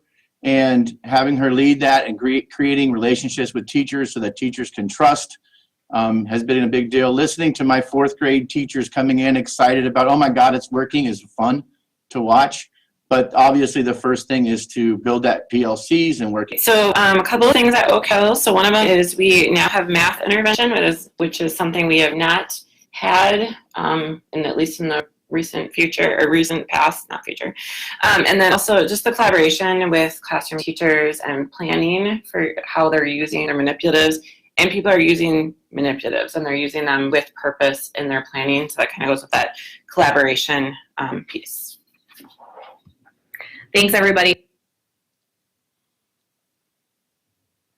So I will say, you heard 4 of the principals mention 4 particular names, and those are those math leads that are out in our Reimagine schools, and they have made a huge difference for lots of different reasons. So if you were wondering what those names were, that's who they are. So thanks, Gordy. And I think I just had one more slide, but we'll see if it likes. I think one of our It's working. Now it's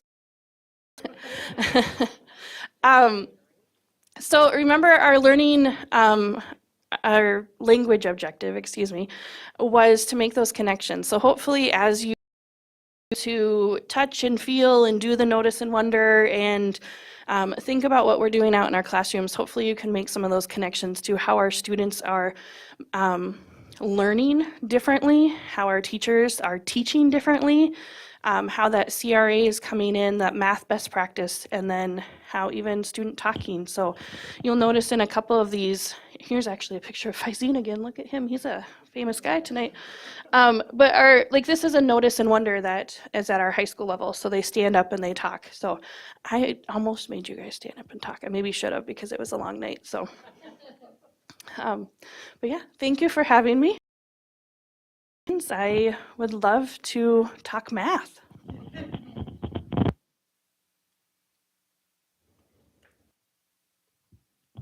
We appreciate your passion for math. Dr. Green? So I think, now, I'm talking way out of my field at this moment, it seemed that one of the reasons for teaching math has to do with the way it helps order the thinking process in a kid's brain. Is that correct? Mm-hmm. Is there another way to do it other than mathematics or music? I mean, just is there another form of educational content that could do the same thing? I suppose that there probably is less. I'm partial to the math learning.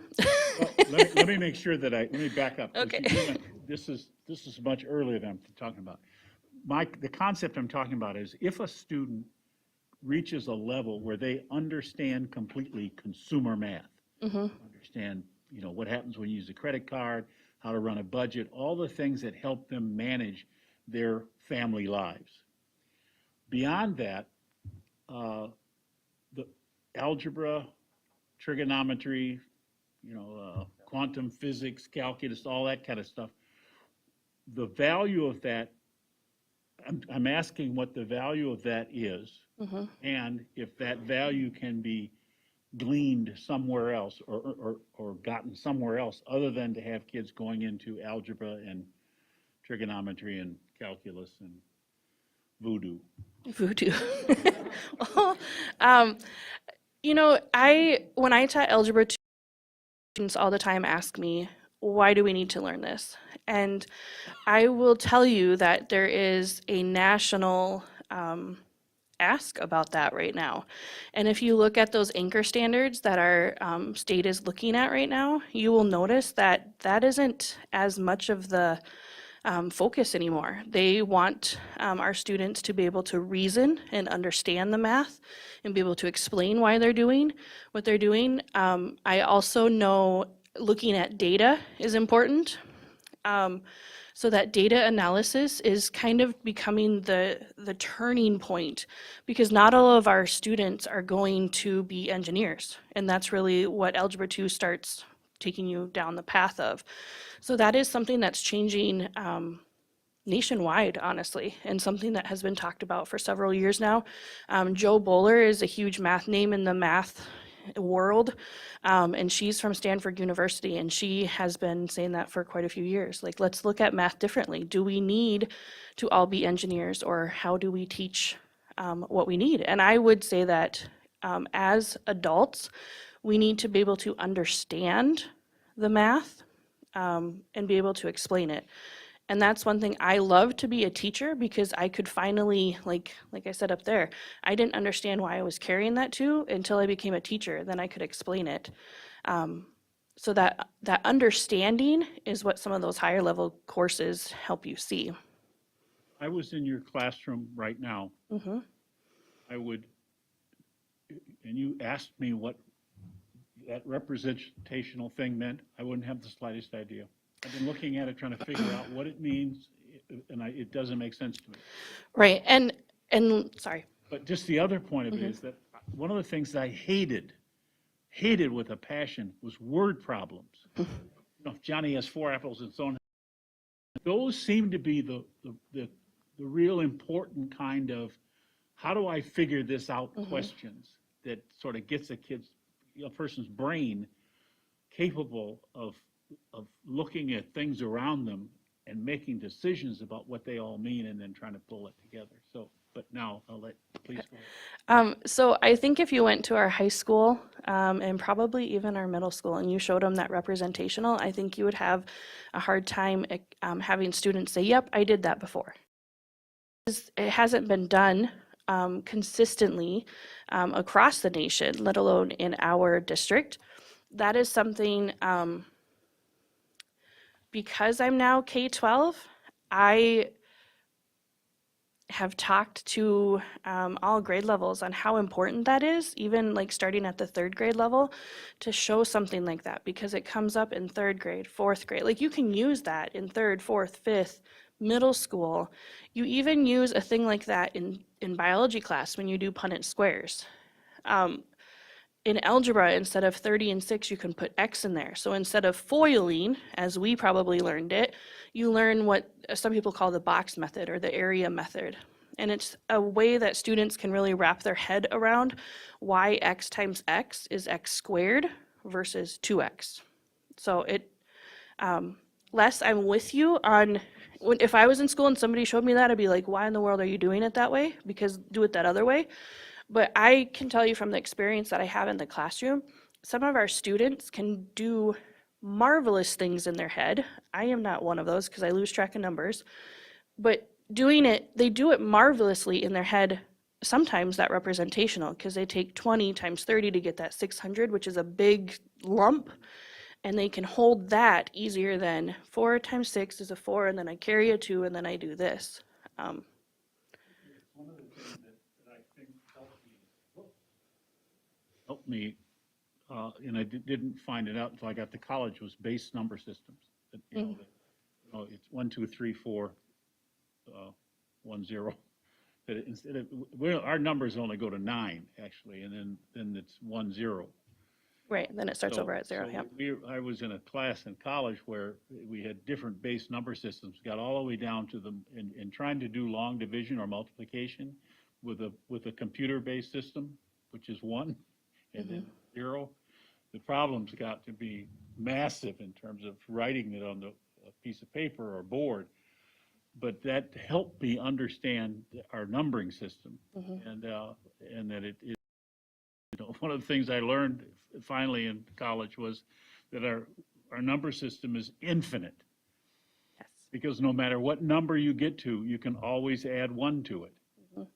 In developing that. So my question really is there a way that we can, if we went to consumer math for some kids who are not going to, like me, who never got algebra, I understand the concept, but I can't do it, and certainly not calculus and those things. But if somebody gets to the ability where they can run and manage this American economic system, so they can run a budget, know when they're, take care of their family and all that kind of stuff, whatever money they have, and then also, find another way to help them or allow them to order the way they think, so it helps them understand new and different kind of situations. That's what I'm. You don't have to answer the question now. I just really, I'm wondering. You can answer, as long as it doesn't do with that representational. I'm kind of like you, I hated math. But I discovered. I love math. Okay, I Not discovered beyond algebra. add, subtraction, multiply, and divide. Right. That's kind of what I'm getting at. Accounting, high school bookkeeping, my first year of college accounting. It was moving numbers around and it was wonderful. And then the second year of college accounting, all of a sudden they threw algebra at me. And I have no idea why, but I dropped it. Moving numbers around in accounting can be fun. It can be really neat. And it really makes the brain grow. I think people in the mafia got in a lot of trouble about it. But thank you. Well, that's a concept in consumer math, is bookkeeping. Running a budget. Okay, I'll get off. I that we do have a personal finance class, but it's not in our math department. It's in the business department, so. Al? Kind of along those same lines, I guess I believe, well, I'm going to ask a different question first, then maybe I'll come back to that one. But as a district, and I get in trouble every time I say this, I'm not criticizing teachers, I'm not criticizing efforts. Everyone is doing a wonderful job, but we've struggled in math as a district in our test scores, and we seem to have made a lot of strides over the course of 10 years in reading and language, but we don't seem to have made as strong of improvements in math, and maybe that is changing with all of this now. I'm hoping that it is. But math is also, in a sense, considered a universal language, where it doesn't matter what language you speak. We all speak the same math. And numbers add the same, they subtract the same, divide the same, no matter what area of the world you're from. Math always kind of just, it applies everywhere. And have we, I guess I'm kind of lost as to what my question on that is, but why are we behind? Why have we struggled more with math? Is it because of the materials that we've been working with? Is it because of what do you feel are the causes? And are we doing enough to overcome that? Yes, and when we think about math, this is not just a St. Cloud school district issue. We're seeing this, yes, across the state, across the nation. I think part of it, and I have a math minor, so I also love math, but there's not a lot of us who can say, I love math. Lori's looking at me, you didn't know that, did you? What we usually hear is, I hated math. And that tends to permeate to our children, to our grandchildren, to our neighbors, to our community members. It's acceptable to say, I didn't like math. I wasn't good at math. And that's almost sometimes like a badge of honor for people. And when I was on a Partner for Student Success committee and we were looking at what do we do in our community? How do we start to change math in our community? And what we talked about was that need to change perceptions of math, to start having conversations about what we can do in math versus what we can't do in math, and pointing out to children from early on numbers and the concepts of numbers. I think I've mentioned here before that as parents, we know that we need to read to our kids. And many parents do that, but many parents don't know that counting with their kids is just as important. That's what builds that foundation for math. Pointing out numbers in the store, letting kids hold coins, playing games with them. So a lot of it starts way back in early ages about setting that concept for math, that math is not a bad thing, that we can do math, we can look at numbers, we can solve things, we can figure them out.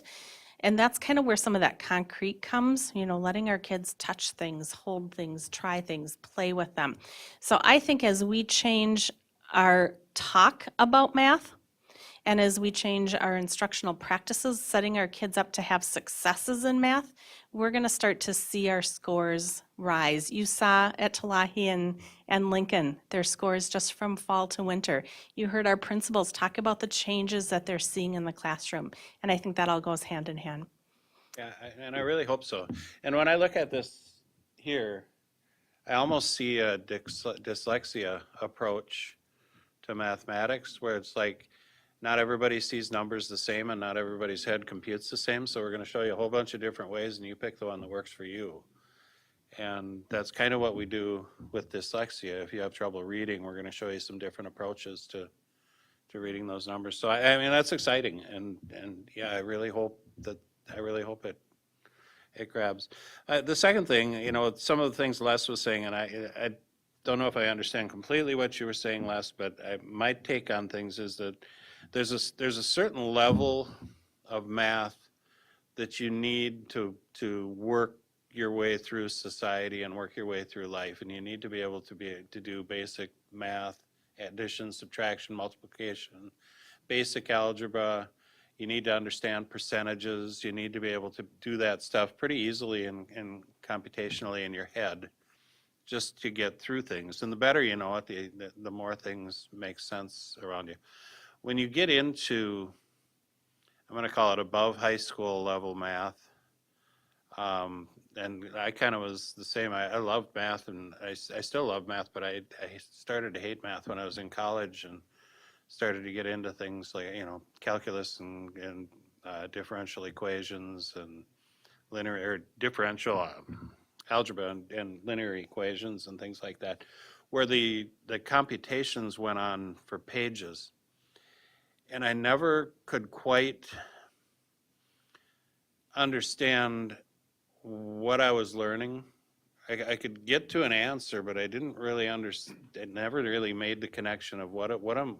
So I got an answer, and I got the right answer, but what does it really mean, and how do I use it?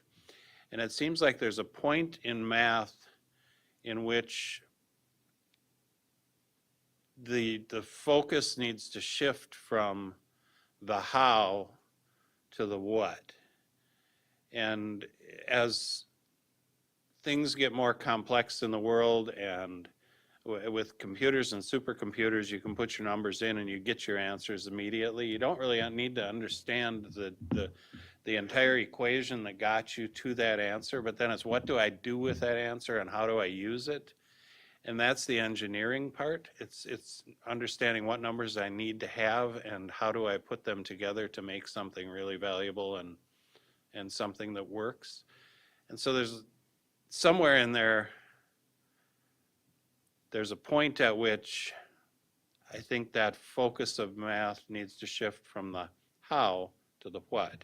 But a lot of what we teach in our levels is the how and the basics that get you to where you need to be to work your way through life. Trying to not take over Marcy's presentation. What that makes me think about is our pathways that we have at our high school, because we know that not all of our students will go on to do the advanced math, but some will. And we are fortunate in our district to have all of those different opportunities to meet the needs of all of our students. So those that want to go on in math, that want to go to those higher levels, we have those opportunities. Those that want to, have a pathway that applies math in the health career fields will have that. So I can just say, I think that, we're not doing math just for math's sake. We're doing it to apply, to be able to use in our students' futures. Yeah, and I think just based on what I was saying, you go back to when we were talking about Katherine Johnson, we were doing the naming of that building. You talked about the NASA mathematicians that they worked for months on calculations to come up with targets, and now there's computers that can do that in a fraction of a second, and it's probably more accurate now with those computers doing all the calculations, and then the engineers just understanding, okay, I take that answer and I plop it in right here, and then I come up with my new formula that shows us exactly what to do. But I would challenge any of those engineers to understand all of the math that went into the calculations that got them to this number. And so somewhere the learning how stops and the learning what takes over.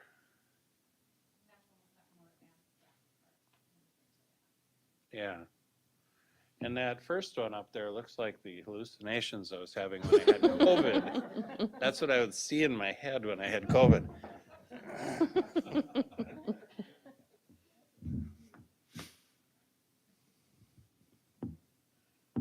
Okay. Are we good? Thank you very much. Thank you. And we could still use you as a math influencer in our household.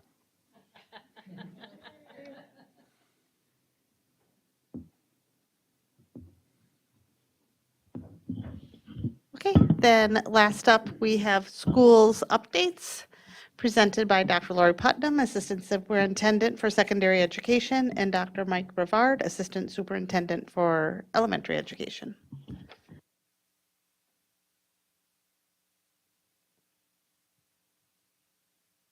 Good evening, Chair Haas and members of the board and Superintendent Jett. We do seem to be having more technical difficulties this evening. So I'm gonna display it like this, and I think we'll be okay. So this evening, we're together tonight, and Dr. Putnam and I will spend some time updating you on our elementary, our secondary, and our preschools. So I will begin with our preschool update, which is always my favorite that I get to present on. So the learning for the month of February was all about friendships in our preschools.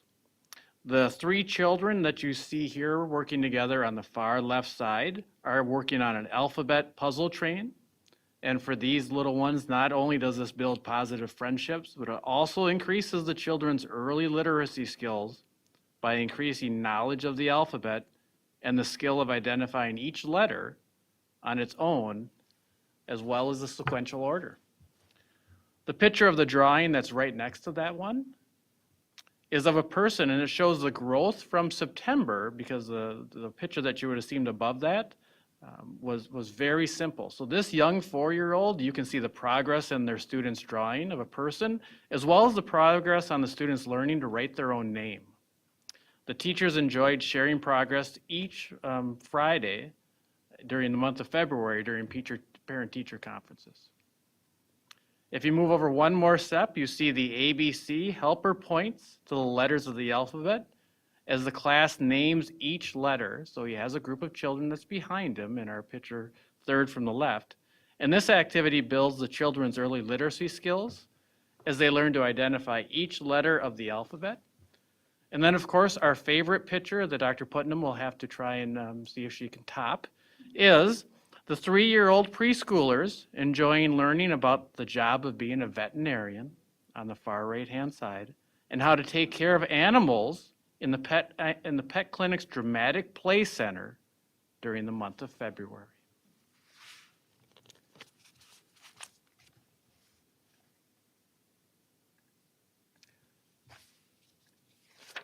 Moving on to our elementary schools. February is the month where we looked at random acts of kindness, and Random Act of Kindness Week takes place for 1 week during the month in mid-February. It's a week dedicated to kindness and taking those extra conscious steps to brighten somebody's day.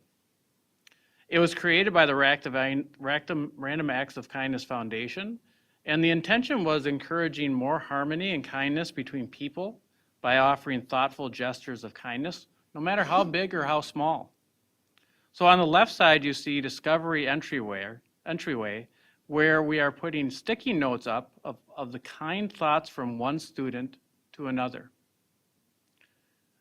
For your picture on the right, we see stretching the length of our Clearview hallway is the chain of kindness, where staff and students record random acts of kindness given or received and attach it on a chain.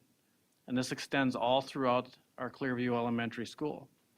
So during this month of February, there's been so many ways that students and staff have joined in to spread some kindness and positivity and possibly make someone's day even better.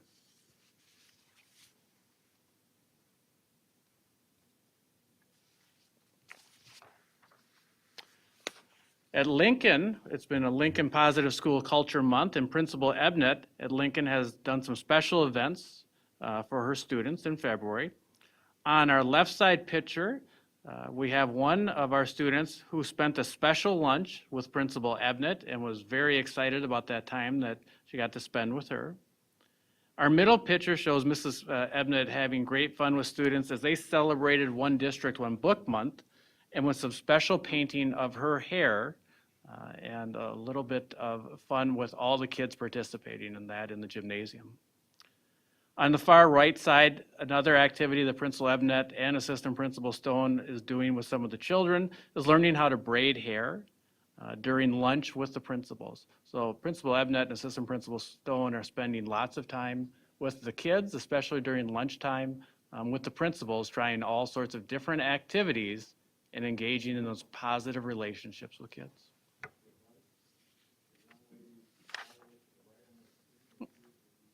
Oh, she was. Nice catch there, Superintendent Jett.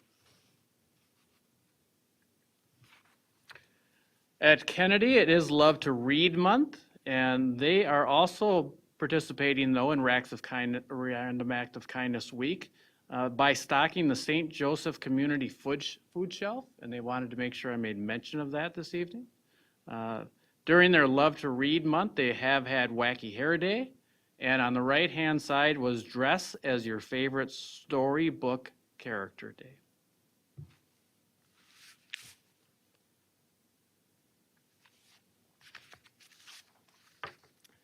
We do have some special honors that have happened during this last month. Elementary students from District 742 are chosen each year to have their artwork displayed at St. Cloud State University's Vera Russell Gallery Open House.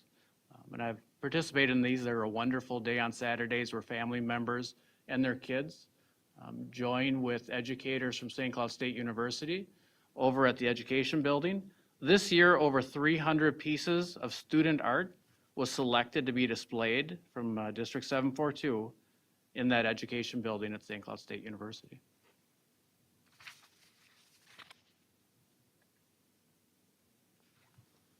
And our last event that I wanted to highlight this month was we did have our music visits. Our middle school music department made visits to our elementary schools on February 11th to showcase to our middle school, or to showcase our middle school program to our fifth graders. It was a great day for elementary students to hear about all the awesome opportunities for them as they move on to middle school during the 22-20. And I'll turn it over to Dr. Putnam. Thank you so much. We wanted to just share a few of the happenings from February. You can see on the first slide here's the South's middle level open houses. We had them at North and South, and Kennedy's will be coming up soon.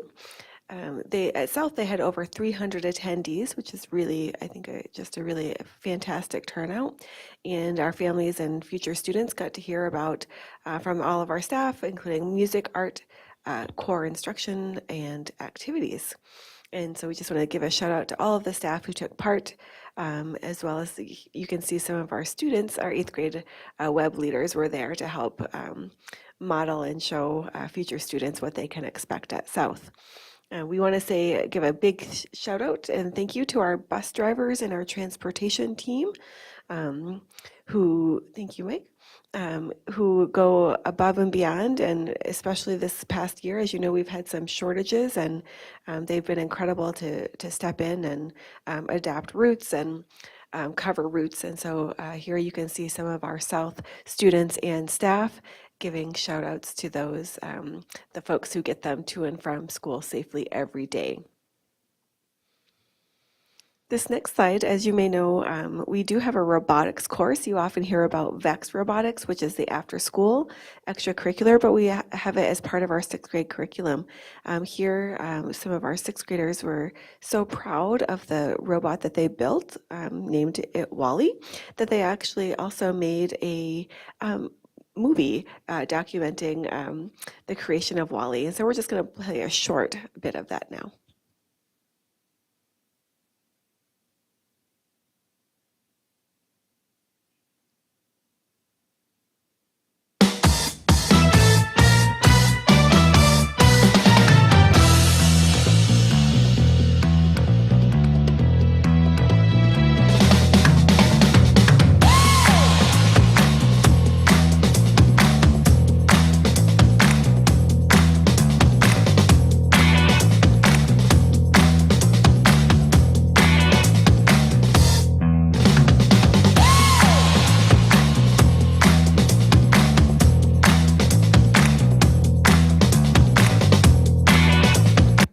It does go on for several minutes. They are quite keen, as they should be, of their creation. And we're really proud of them and proud of the work that they put into that. And as did, though we were highlighting Wally, there are lots of robots out there, and our students all did really good work to create that. And we sure encourage them to join our VEX robotics teams as well, because they're heading to state, so go robotics. Here you can see some of our tech students. They participate in a program called BIGS on campus, and here are students, that's where they're matched with a mentor with St. Cloud State. The mentors come to our schools, and then our students go out to SCSU. So here you can see them touring the SCSU nursing lab. The program not only hooks them up with mentors to help them navigate the college process, but then helps them expose them to a variety of career opportunities. And finally, last but not least, we talk often about our activities and and we've had, if you haven't been watching, we've had just incredible success with our activities heading off to sections and state. So we're really proud of all of our participants. But our Apollo team also has a rock climbing club. So we wanted to show you some of the photos. Recently, the climbing advisor, Matt Stockinger, who's also a teacher at Apollo, took our students to Sandstone, Minnesota for ice climbing. So they rented ice climbing equipment, including crampons and ice tools. And they have an entire website if you want to get a closer look or find out more about them. It's actually super cool. It's a great opportunity. So we welcome any questions that you may have.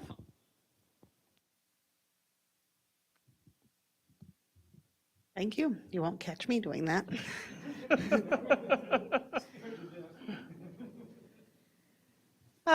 Anybody have anything else to chime in for the night? I think that the mayor sent us an open house notice. The new fuel tank going to turn into the building city hall on Saturday at 10. I think it'll be fun. Okay, then I have to ask, since that is public, then that's okay, that more than correct? Is that publicly announced? Not on our behalf, but it's out there in the public? Al? That would be a random, what would you call it? It's like a social gathering and not a, it's not a, that wouldn't be a concern. There's no Okay. business, there's been no business being conducted. Okay. It would be a random. Act of kindness. Yeah. Not act of kindness. It'd just be a random meeting of people. That, Okay, all right. It is Thank you. covered by law. Okay. All right, well, that adjourns our work session for the night. The time is 9:07 p.m. Thank you very much for watching. We'll be back in 2 weeks, March 16th. Have a good night.